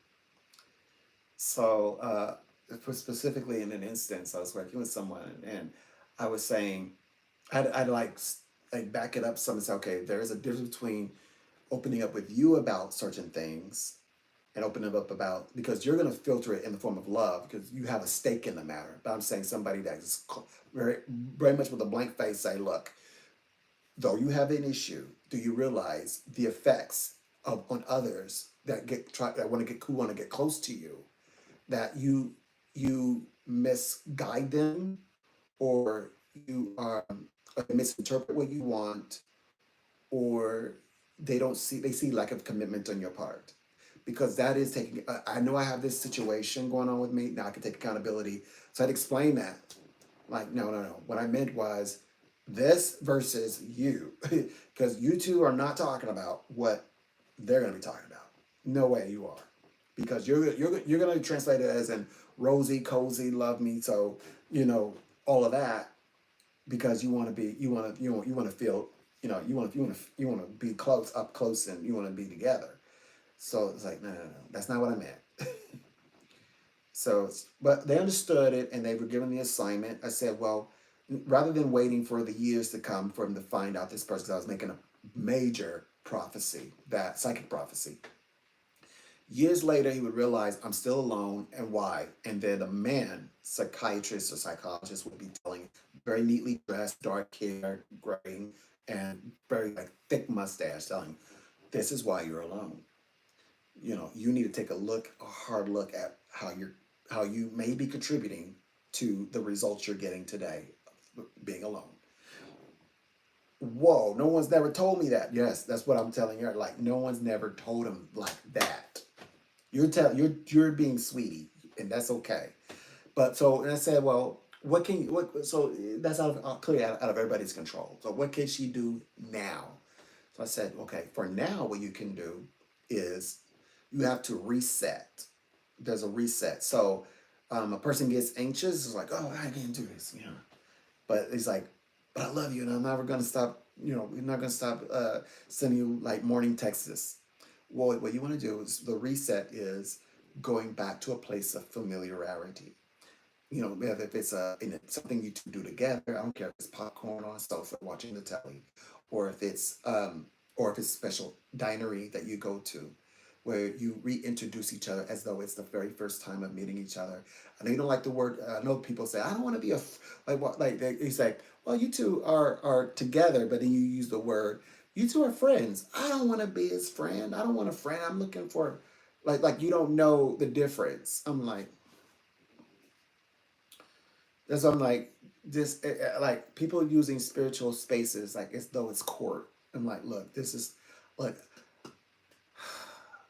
this is not a spiritual judiciary system. This is not the spiritual government. Okay, I just want to pass on this information.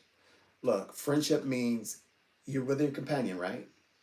Partnership is different from a companionship. You can be the best companion ever.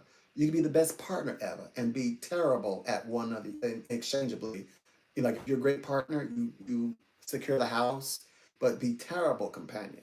You'd be a lovely companion and you're not very good team player. That's a partnership. If you're not friends, you're not getting along. You just it's okay, companions. You can be companions and not get along. We have to get along. And they're like, I don't know, I was it's like it messing with their head or so, at least they're portraying it like that. I'm not gonna be confused for you for your entertainment. I'm like, I know what I'm talking about. Like if you want you to transcend in this relationship and you want the man to hang around you and want to hang around you willingly, then you're going to listen. If not, I'm telling you, you're going to run into a lot of issues because no man is going to want to be unhappy or where he feels like he's not even your friend, let alone getting along with you. He's not going to, it's going to be too much. And men don't typically have that level of patience, not too many men. Unless you don't want a man that's like yesing you all the time. Like, yes, yes, then you would be complaining that he's not being himself. You think he's giving you what you want.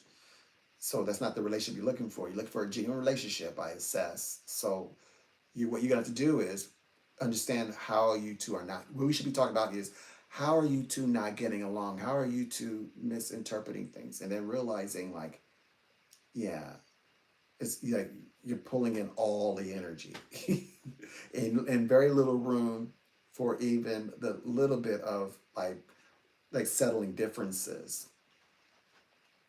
And that won't it will keep his attention for a while, but it doesn't hold him. It won't hold him because eventually if he lets go, then all you're left with is resentment. You'll be left with, well, he's the one that walked away. So I always try to, I navigate. It's like now I would let people prepare people's minds. Look, I'm gonna use certain words that are esoteric and spiritual. This is a spiritual space. This is not your secular place. So the words that I'm going to work with and choose will mean something different in your secular day-to-day work. So we don't want to confuse the two. So I prepare people's mind to hearing those words. Now that I understand that, they can be triggering because it's like somebody that they're wanting to be, in love with and they've been investing in that to get that result. Then you have a stranger who's a psychic claiming that they perceive friendship. You're like, I'm not looking for a friendship. I'm like, well, it's just so now I know. It's like if I use a word that I had in my that's on a trigger list, I'll say, okay, now this is a spiritual word, okay? So don't overthink it. It just means exactly what it means, okay? It's not a label. I'll say, and then they're like, okay. So it's like, so you two are needing to have a friendship element into your love making experience, love creating experience. You want a family, right? He's talking about wanting a family. Well, you two will need to actually be able to have a connection of understanding to be able to get into the same space and make that magic happen. So now it comes to you. Do you want that or no? So so I started to bring it down. It's like I realized that, you know, we we we are not like in sync or not getting along, and we do very well together when we're together. But sometimes, it's like having trouble of staying very clear and focused on being in the relationship itself, but in a peaceful way. So that's what I work with. Then once we possess that, then we can create and develop the future that the both of them consensually, democratically want under a republic. Under a republic. Mhm. So yes, so that's how we get the job done. That's how we've been getting the job done. So that's what I offer. Like I make the psychic prediction, of course, but I do a little more. So I make a psychic prediction, yes, and things like that. But I also am incorporating the metaphysical. I'm incorporating the spirituality side. Like I was explaining. Okay, how much time? Oh, okay. I have like what do they call it? 46 minutes.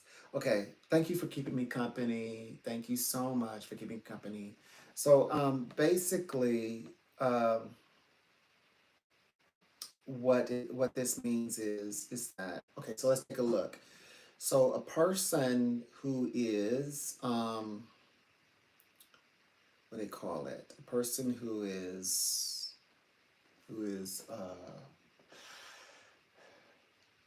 let's see. Uh-oh, I think I lost it. I was so happy that I had 46, that I made it 46 minutes in. And it's a good one. This is a good analogy as well. Let me think. Because that's a good one to record. Mm. Well, I'm sure it'll come back. It'll come back someday. And when it does, I'm going to be all over it. Next time, I'll just go right into it. So, okay, I was talking about like preparing people for to transcend, because when they do transcend, they ultimately get the relationship they wanted. Okay, then there was a client that I actually had a conversation with about, and it allows the client to, I know transcend, or have an experience of breakthrough. Oh, what is spirituality? So, if a person is working and connected with a person, and just because you give a lot and you give so much, that does, if it hurts, spirituality is not supposed to hurt. Love is love, and love creating and love making and sharing your love is not supposed to hurt. I know the reality. I know the old saying, love hurts sometimes. You know, like, have you ever been hurt? I understand that. I totally get it. But in the process of loving someone, I mean, you yourself, you come in as an individual, you yourself, and you're loving someone, and you're practicing love as in spirituality. There's a moral compass around, featured in why you are loving this person. It's not supposed to hurt. It's not supposed to hurt. Spiritually is not supposed to hurt. It's not supposed to put you in detriment. Spiritual, anything like in golden, right, written in gold or written in red or written in black and red, however. And all the books, they none of them suggest that the man or the woman, let me say that, let me say it again, the woman or the man to stay in a all the way straight to a marriage or relationships that are detrimental to spirituality, or not getting your needs met.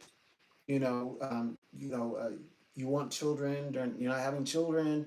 All of it, that covers a whole scheme of it, and the way it all its way forms in which it could come in if you're unsettled. And there's love, like if you just don't have the love there, then yes, it's best that you go your separate ways. That's spiritual. Because when you start talking about what you're not getting, that's not spiritual. And that's definitely not love that feels good. So love is not supposed to hurt, and spirituality is not supposed to hurt. And then when you start talking about like all the wonderful things that you were going to do, and with someone, it's going to be amazing. Now that is spirituality. The fact that now because this person has made this decision, I have to cut off from them so that I can go and find the happiness that I've been wanting to do for over the past years. That's love. That is personal love. That is spirituality. That's spirituality. So we're helping people to accept the, okay, there's a lot of that's dark, but also people who embrace the dark have to also realize that you also have to embrace the light. You have to embrace the light as well. Like you can't, they cannot not exist. Both of them have to exist. The dark, and you have to accept the darkness darkness and the light.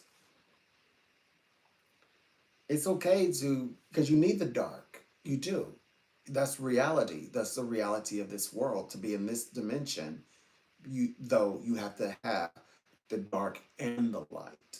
And then set the the um the good with the bad. You know, the bad does teach you many lessons, but you also have to accept the good in with the bad. You do. Hmm. And it's not always the easiest thing to do, because with the bad gives you many pleasures. So much pleasures. When you have evil on your side. Maybe not so pleasurable when evil is not on your side, but when evil is truly on your side, the bad comes with many pleasures. Hmm. It does. And especially the times when promises are actually kept. When promises are kept in darkness, the pleasures become amplified. Yes.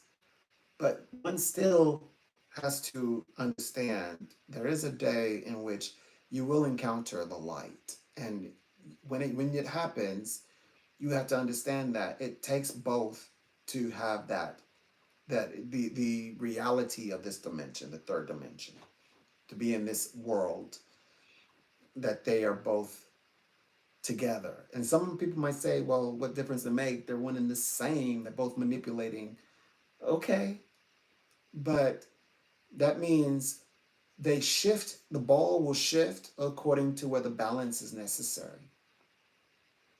So if you have exerted yourself so much to where it's tilting like scales, then universe is going to naturally tilt opposite direction to recognize a balance, that there is a balance. Hmm. So universe can allow us to spend some time in darkness, and to be honest, people are a little bit more open about this, honest about it.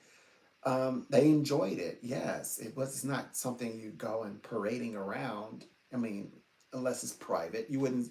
You don't go and, I mean, like publicly, like, yeah, yeah, yeah. This is the way. This is a life. At least not anymore. Now that it's not public, means the public can address you directly, not like you're behind a wall and all you see is money, money, money.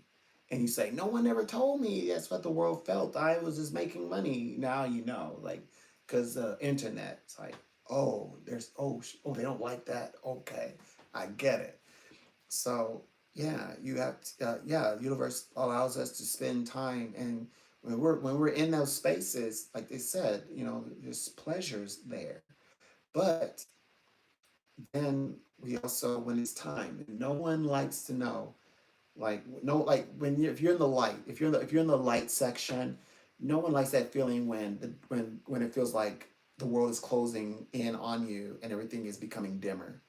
No one, and then like there's this huge long tunnel that's veering outward, and you're like the long journey ahead to ever see the light again. And will you ever be at the level that you were, and when you get even back to that level, will you ever be able to exceed and excel the way that you dreamt once upon a time? There's that, of course. But even if you're light, you have to also understand there's also the dark. Like, you're in a jungle and it looks all pretty, and everybody's physique is amazing, like age 30 and etc. And there's like, oh wow, everybody is fantastic. And then it's this natural smells of the trees and the vines, and there's food and things like that, and beautiful animal and beautiful colors and things like that. But then you have to also understand it's light now, but when the sun goes down, it's going to be dark, and other aspects of that ecosystem are going to make themselves known. You're going to hear sounds you've never heard before. It's going to make your stomach curdle. You make your heart seemingly like pick up in pace. You're going to see strange oddities that are moving oddities. Like, what is that? And all the furry beings, creatures, are not going to be the ones that you're like, I could actually become pals with that one, or not. It may have scales. It may have a skeletal. You're like, what is? Wait a minute. That is not. That is fiction. That is. Well, hold on. So, if you are light, know that darkness is created. If you're darkness, if you're like of the dark of the night, then know that light is created, and they come as is necessary, as needed. And but when it happens, we have to embrace those times. It's important to be embracing and open. Mhm. And you will love it. You will absolutely love being in that space. It will work to your highest good, I believe. To your highest good. It's high, as you say. So it's favorable. I'd say, yeah, it's favorable. And to keep a special eye out for it. For when it happens, know that it doesn't change the core of who you are, but it helps to it helps guide you in such a way that you're open to the different variations of your life, your personal experiences of who you are, that you can not only appreciate but also experience. Because yes, the different forms and way that, whether if you are dark or light, that you can move and experience the world makes living all the more interesting. Like like keep excited, because just because you're a bit darker nature doesn't spell out doom. And just because you're of a lighter nature doesn't mean that all you have to look towards is doom, because you're so light. So embrace the excitement of living, because it is exciting, actually, very exciting. So that is what I have learned, um, guiding people. So I speak in a way, to like, I love working with people who just honestly, they think of themselves as selfish. That's the only way I can explain it. And like they like, I know me. Like I would run the opposite direction. I would not commit to anything that unless it was what's in it for me. Absolutely. And like I have no problem admitting that. Is there a reading for me? You're like, yes, there's spirituality for you as well. And what they're learning is that, they may have these traits, but they are quite gifted in many ways. And in their own way, they are passionate, equally passionate about areas that they may not relate to. It may have nothing to do with them. It may not be their that may not be like the effects in life, cause and why they're here. But there are other, I want to say, inequalities or injustices or balances that need to be set in the areas in which they are passionate about. And it could be in the realm of, like, for example, there's the conversations of those who have, so the people who have economic versus people who don't have economic, those who don't have economic, then those people who are labor. And then saying, this is, you're tapping into any type of all kind of demographic than you ever imagined in your life. And it's not even about, you're not even spending much time really. I mean, deep down, the presence, is beyond, of, you would say, personal biases, because you're speaking to whomever is holding that coin. You're speaking to that person, or however the dynamic is. You see? And so your battle is something very different from another type of, but it still answers the call. But it's a unique battle that is to you. And so it was like helping the person to understand that there are no waste of space, and they're not cowardly, and they're not afraid, and they are not selfish and cowardly. They're none of those things. They are they are very important, and they have a very important gifting, and they can utilize that gifting to do much good, to bring about good things. And they also, I was pointing out as I read, I had this, there is a gift that even that supersedes the psychic gift. I remember every reading. And so I was reminded, I was like, you have so much integrity. Like the rules that you follow, and rules that would not affect you if it were kept in closed doors, kept between two people, kept quiet, and still you choose integrity above personal gain, because that's what's at stake here. It's all about personal gain. And it would not help you in influence other than in the shadow world. Shadow world, it can help you in influence, amongst these group, but it doesn't help your image one way or the other. It's not a loss. Ooh, let's go. 1 second, a pause. Pause, everyone.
Sure, right away. Yeah, they really, yeah, there's a lot going on here with the, what do you call it? We're doing, I've been getting a lot of chat, people. Okay, so what I can detect is, ooh,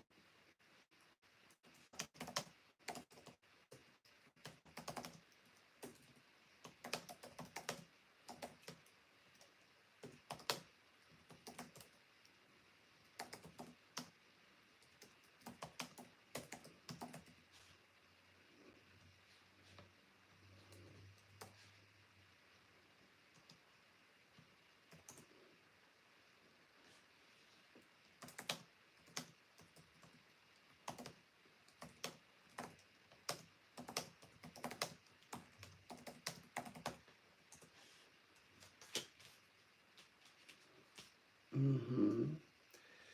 Uh,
All about the timing, all about right timing.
Damn it.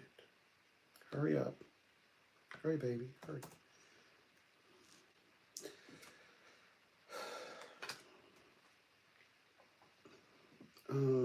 Awakening. Awakening. We're at the awakening. Next thing to happen.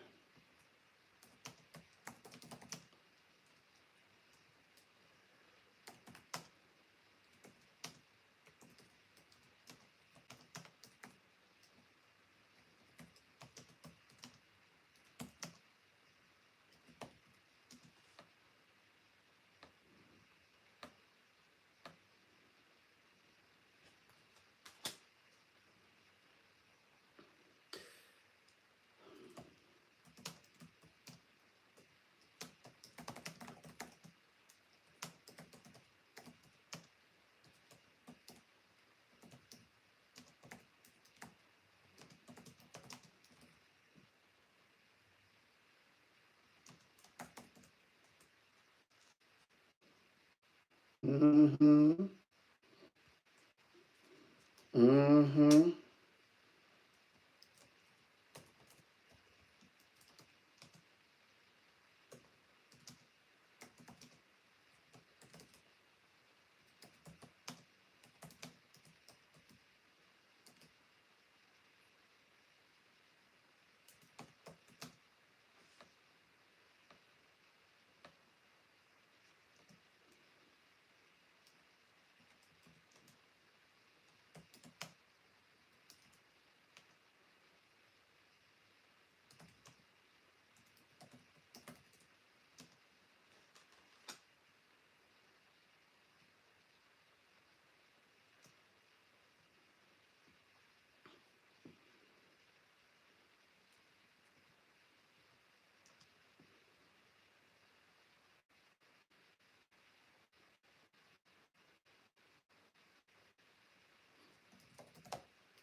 Does he goes through times of not communicating? Why does he do that?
It's true too. What I say. It's true, girl.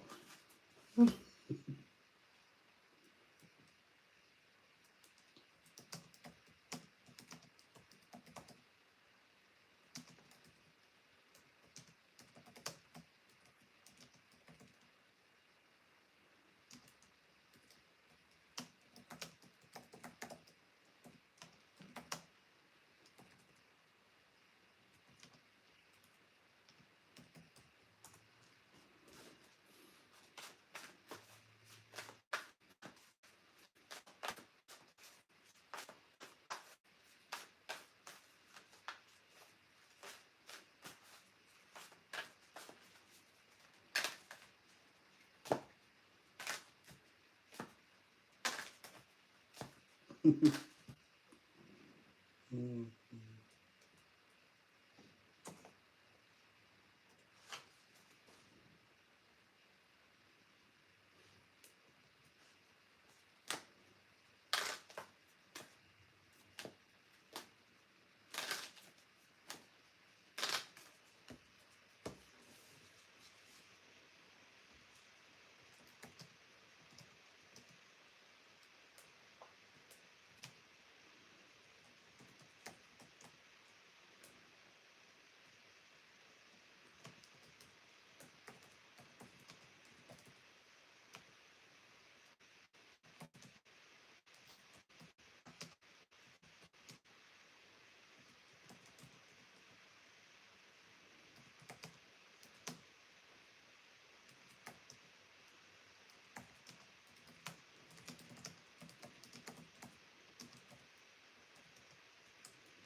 Yes.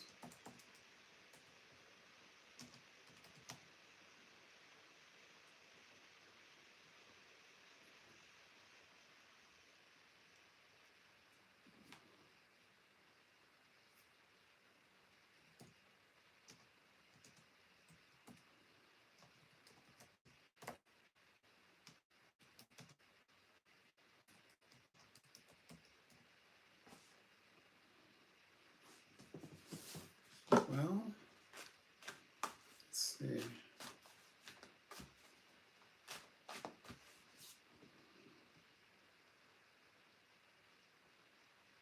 Okay. Oh, I was okay. I see you. Oh, hey, it's me. Hi, remember me? Hi, MM2 Roblox. Hi. I was in a chat session. Yes. Uh, well, I see you. I see you now. Nice to see you. Thank you for dropping in. Hope you have an amazing evening. Mm-hmm. Hope you have an amazing evening. I sure do. Oh, I am officially off.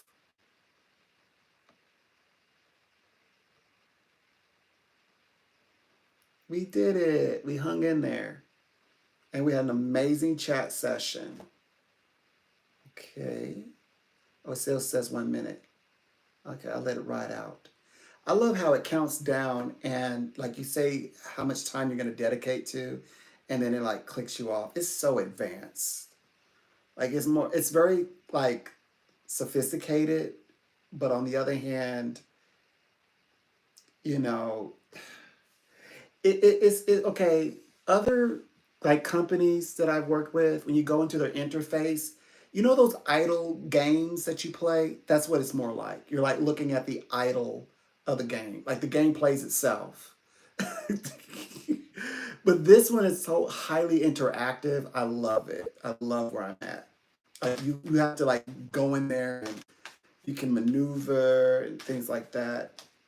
You kind of have to like be able to, well, at least follow the instructions, but you have to kind of be familiar with working with a laptop. That's for sure. Oh yeah, I did it. I had a great day today. Great session. Yeah, they really love chatting. That's for sure. Yeah, they love chatting with me. I've been getting a lot of more chat than with phone. No video yet. Like it's been chat is higher, then phone, video. Anyways, and at the level, I think that it matters what tier on because this tier I'm on, like they've been super respectful. So yeah, I think I was being, what do you call it, railroaded. What do you call, what's the other one? Gate kept. Yeah, they were gatekeeping because they were keeping me at a tier where I only interacted, engaged people that were, they know that I deserve, like I worked with them, yes, but they kept me at a particular in a area. They, like anytime that I like, okay, I'm ready to go a little bit further out. It's like it would get real weird, like very toxic all of a sudden. Like right now, I'm like the people I'm working with. I mean, I'm way up there. I'm way up there in tier. I'm talking about like like by the minute. I'm up there now, but they are so. It's like they're patient. They're generous and they really want to know, they really want like the truth, the answers. So yeah, it's just a different type of client I'm working with, and they created a space to bring in healthy clients. The other ones they bring in, they create a toxic workspace environment, and working with clients is not fun. Working with them under them either, not working for them and working with clients for them is not fun. This one is this. It literally feels like working with them is like you can see the potential, and they just don't want it. They just won't do it. They don't have to do it that way. They just won't do it that way. This one is very metaphysical, and even their setup, the way that they come together. I grew up in the metaphysical community. I was part of opera, and their fundamentals are the same. Like how they get together, the same. Yeah. So it's like I feel very much like I'm in my right place. I think my mentors from opera organization, Psychic Educational Research Association, did not said I would not like working on the phones. I'm not disputing that, but I think they're smiling, looking down from the psychic heaven, space in heaven for psychics, in the light, looking down and smiling, like, okay, this one is an exception. This one is like us. Like we prepared you if you were gonna work for the phones, like you work rather than working in person. Like this would be the one, the kind, and this is why. Oh, by the way, the other ones are the reasons why we knew you wouldn't like it. But now we can see why you like this one. This one reminds you of us, So yeah, so I love it. I love it. Love it. It feels so good to my heart. So I did, spend a little time with them, and yeah, I was a coach as well.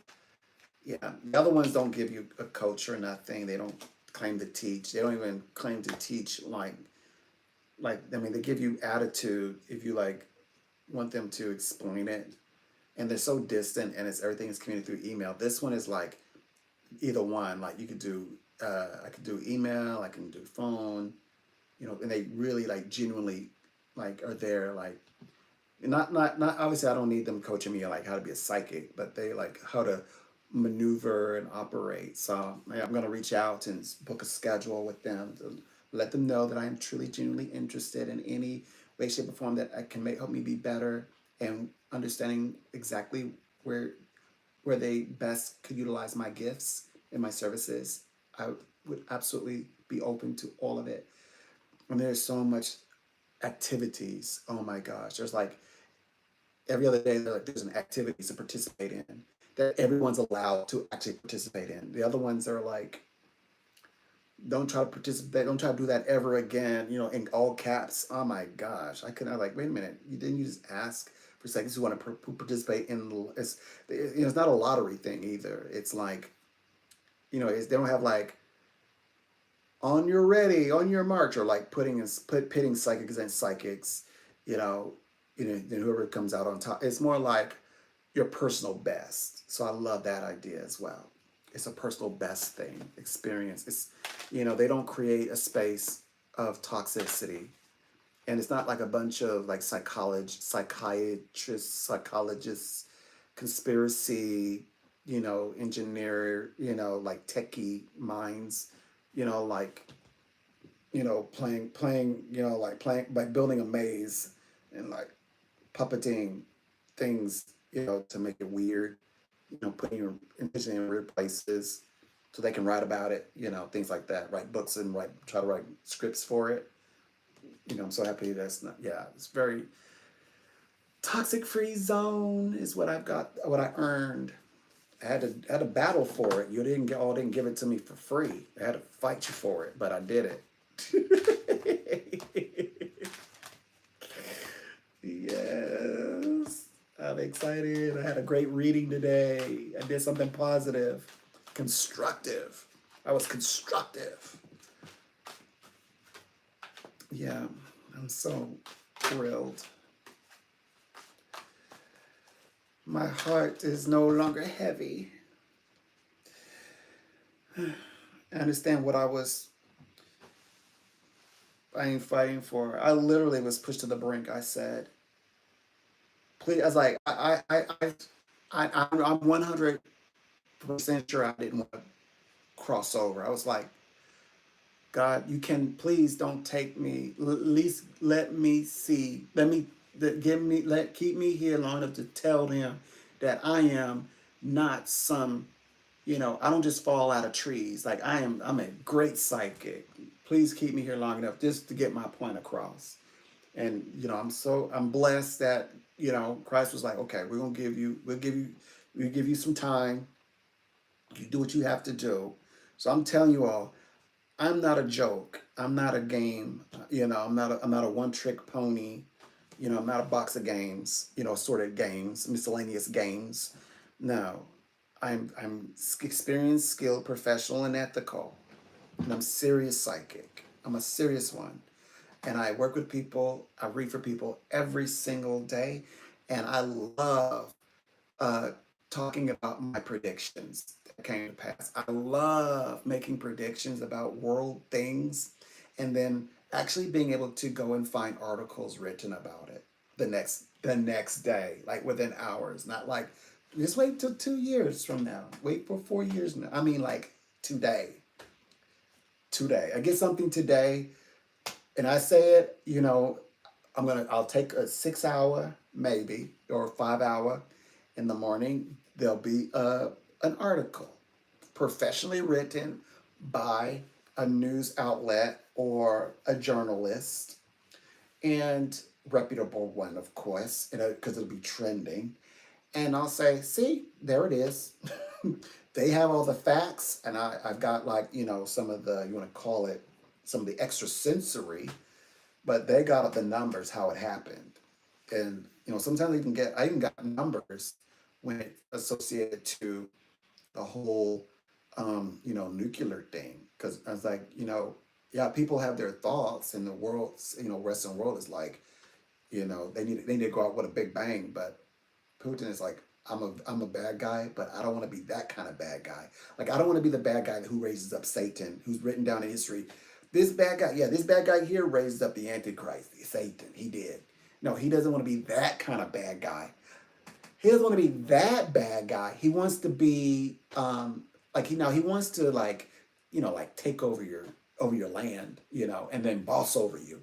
He want to do that. He want to boss on you, take your land, you know, make you do squats. But he doesn't. But he doesn't want to like wait for 20 years for the nuclear waste and pollution to clear before he can claim, I've got victory. No, he wants to like have immediate victory like now. What's interesting is that President Trump is suggesting that, look, you're getting your guts mopped up all over the battlefield. Look, you need rest. I mean, it's bad for both sides, but Putin, you're your military needs restoration. You need rest, you know. And so 20, and he said specifically the number he said, 20 years, 20 years for him to recover, for his military to recover. Fascinating. Like that, that number, 20 and 20, my 20 on, he doesn't want to wait 20 years. And it definitely doesn't want to like nuke the place, because then wait for 20 years.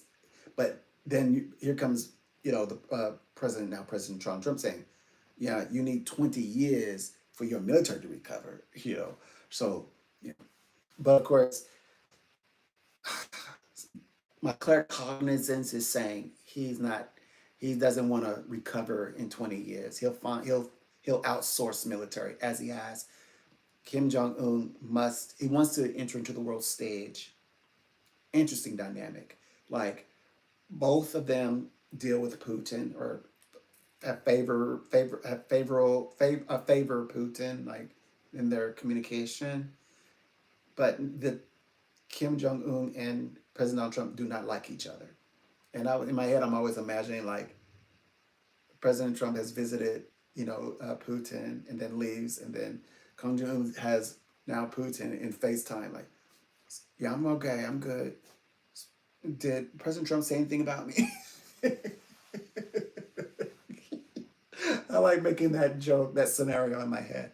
But anyways, yeah. So the only way that on stage, Kim Jong Un kind of like the boss on South Korea, but he can't. America's like we run drills together. Like that's my homie. You pick up, like you would, like we're together, right? You come at one of us, you're probably gonna have to come at all of us as a gang. We'll gang up on you. So so the only way now to like get himself out there, like, hey, I'm a superpower too, that is by way of Putin. Is his doorway. Yeah, and which works out perfectly, because the inboarding, coming on stage, inbound stage for Donald Trump is through by way of this situation going on in Ukraine, number one. And I mean, that's his entrant, like boom. And then everything else starts to cycle, because when you close your eyes, you imagine, okay, if there were anything that's going to go down that would be super, like, on a biblical level, in terms of like Badam, like which faces, which players, they're all on stage, they're all are active right now. And I'm telling you what, none of them are interested in nuclear combat image. None of them are interested in that at all.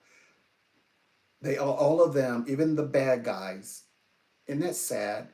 The bad guy, like, okay, there's bad guys, and then there's straight up evil. Now there's bad guys that are, what you call it, that are just messed up. I mean, bad guys that like they don't care about what a certain demographic group or what happens to them, and they'll like make it appear that they do. I mean, like there's this like bad people, right? But then there's just outright evil. And I do believe that there are like evil people in their intent, people that like they want Putin to be, and other bad guys to be. So the only word I can say is demonic, psychically demonic. But none of these bad guys are like, I mean, we're bad guys, don't get it wrong. We're bad, but we don't want to go down in history as the one who brought in the Antichrist bad. We're not that bad. Not that kind of bad.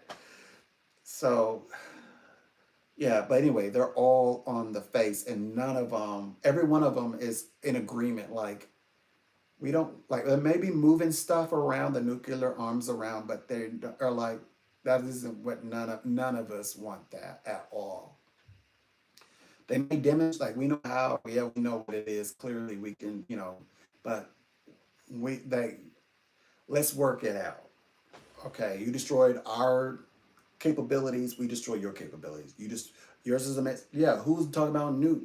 It's not about that. We're talking about you having us live in famine. We're not even talking about like what we're gonna do when we do nuke, and then all that stuff is blowing in our dimension, or we can't go. And rather than such a beautiful place, why we want to do that to it? I mean, like, what did the Earth ever do? It's like that. It's like, no, we're mad because like it'd be nice. It's nice to have food and water, right? You know what food and water is, right? Well, some are, we want generations to experience an abundance of what you call, easy accessible, products and goods and services. So, so it's that's where that's really the language, and but people who are like, well, they need their followers, like they need like prophesy something so horrendous and so big and so demonic, because then it becomes the fear of, oh my gosh, what is this person saying now? Now this person's like listening in and listening to them, and it's like, okay, what do you have to say now? What do you have to say now? So my lives are more like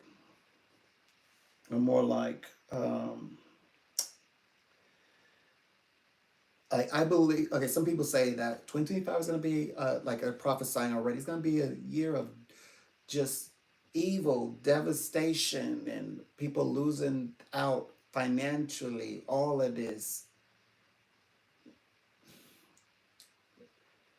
No, no.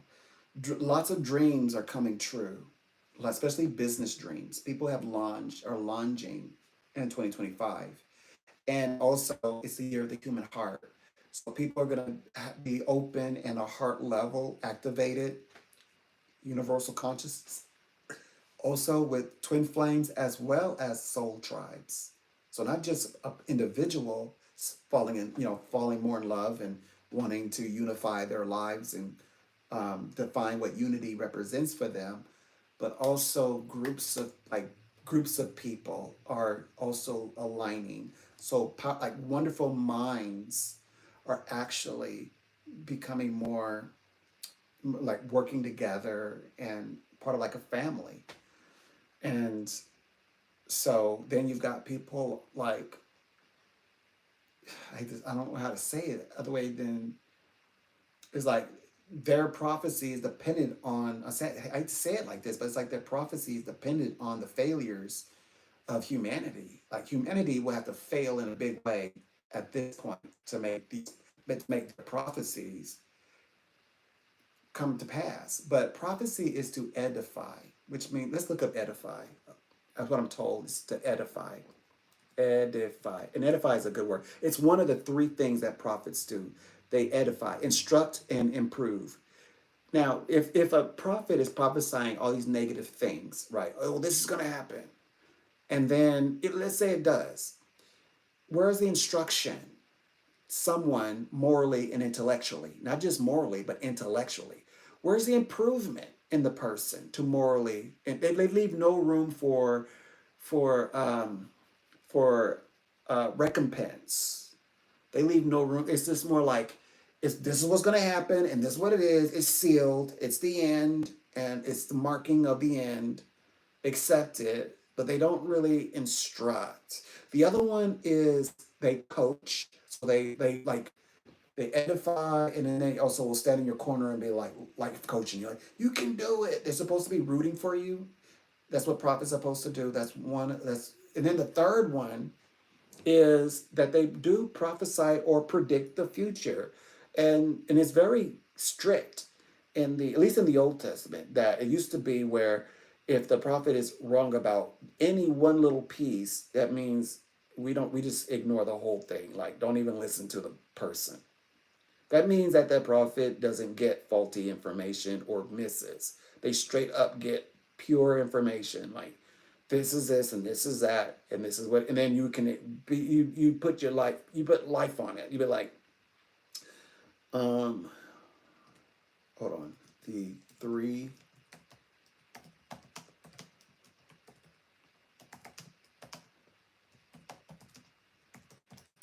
Let's see.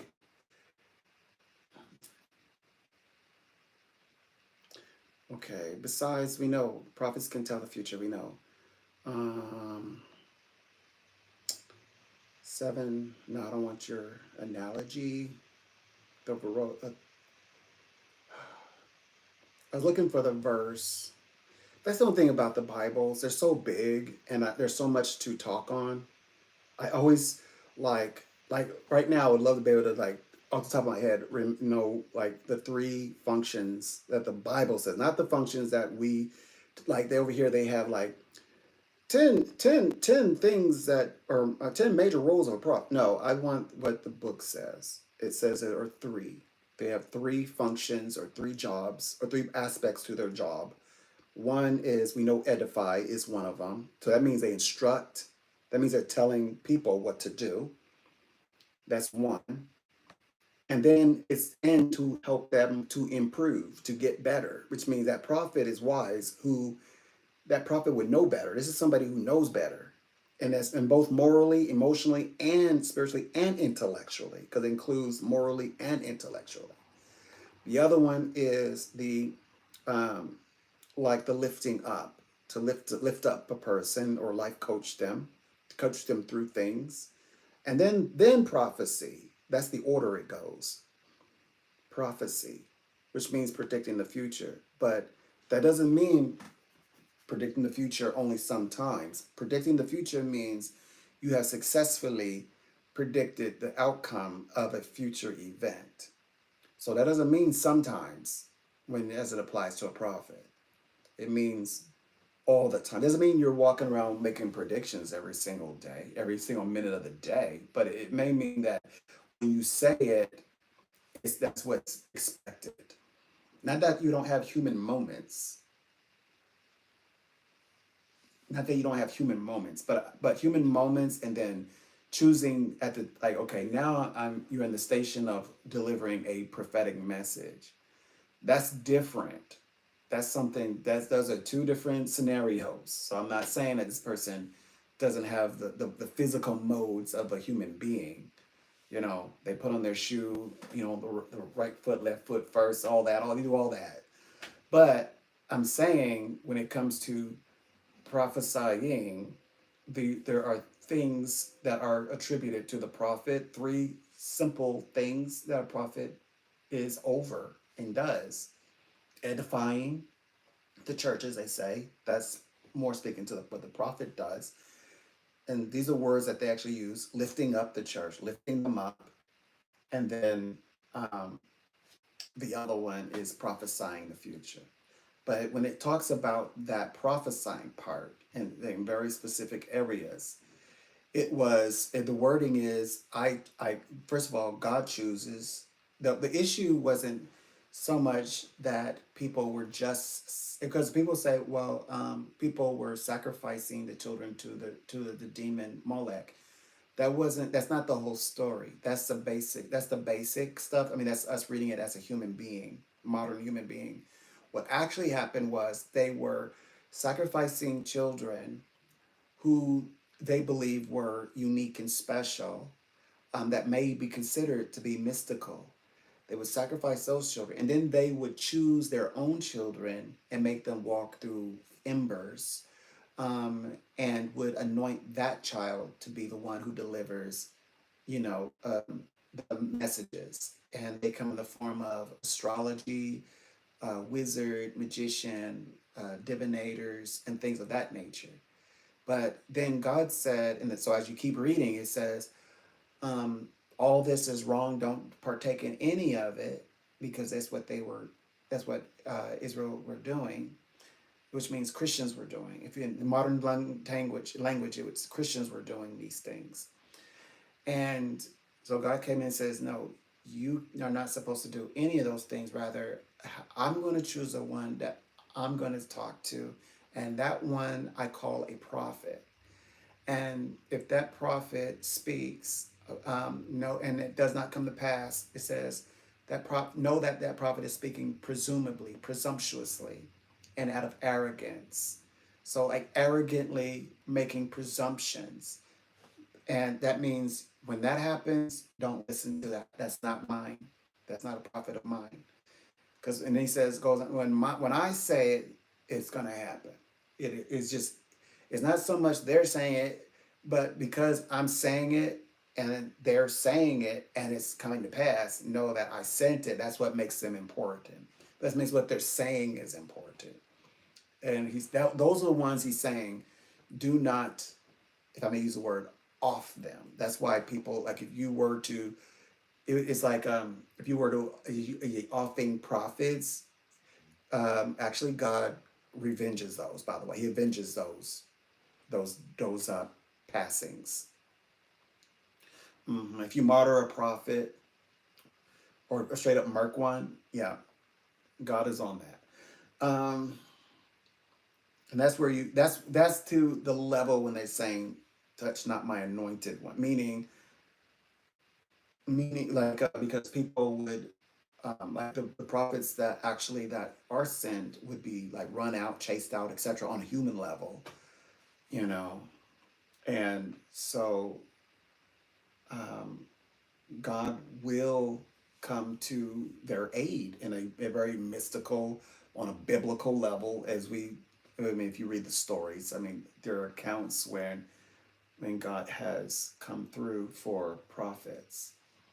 Anyway, so that's a little bit of a tangent. But anyway, so, and that's not to say that prophet doesn't come through for people. He does.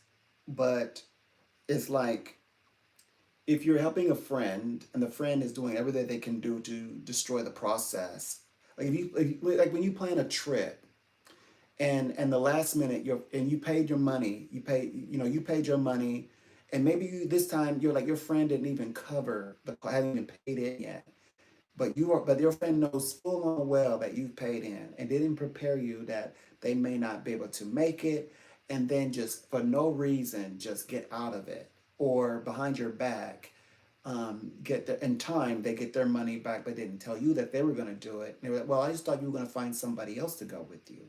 Like that's what he's talking about. Like, I mean, who wants a friend like that? I mean, it's not even about whether the person wanted to go on the trip or not, but the position that they put you in. You paid in $5,000 plus, and you're excited. Wow, my friend and I were going to go and take this trip, and then you then come to realize in the last minute that they're not only not going, but the way that they pulled out, they left you like with a loss. You got the loss, or you may, like they may pulled out and you secure the booking, and it's just a cost that's ready to happen on the back end, and they're saying, oh yeah, I'm not going, and then you're like, but if you don't go, they're gonna charge me the extra costs because you backed out. It was going to cost me to even seek my money back.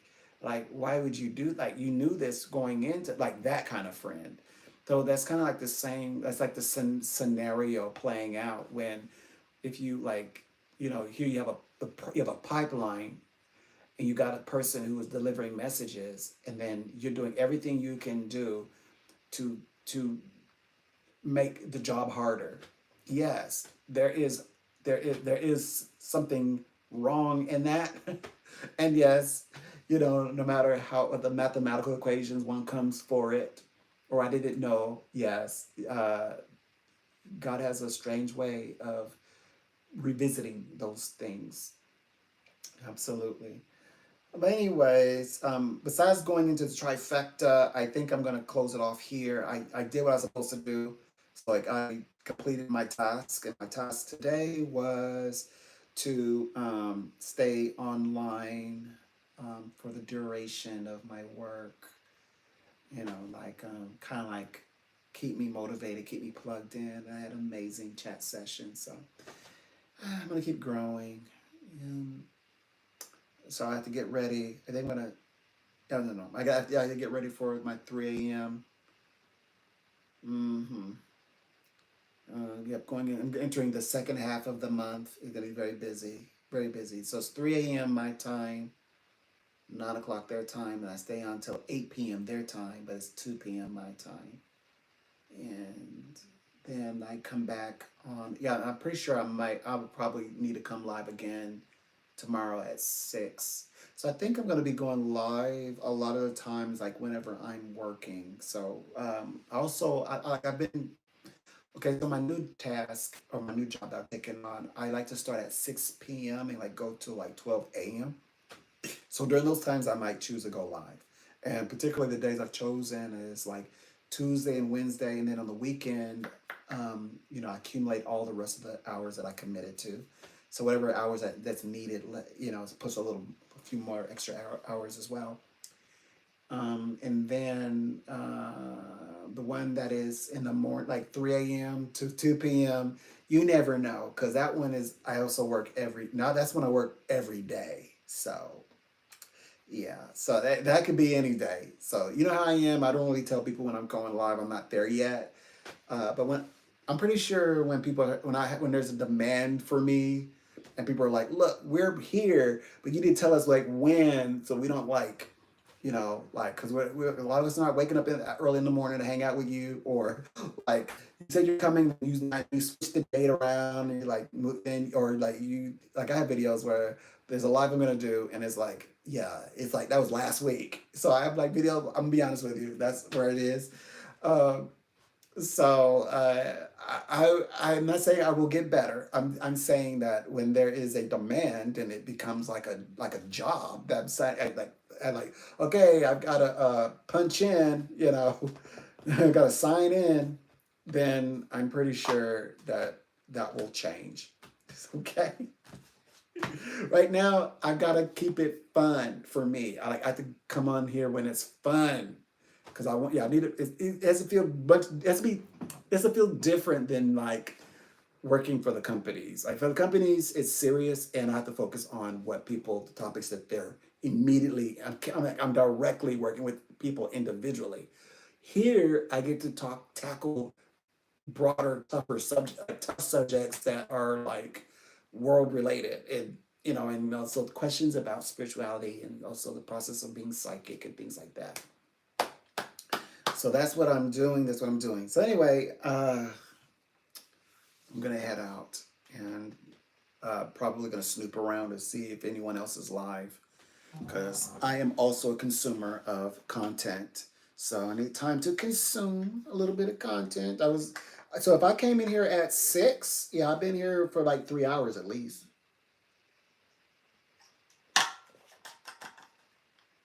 Yeah, a minimum of 3 hours. I mean, that's good. I think, let me go ahead and clap.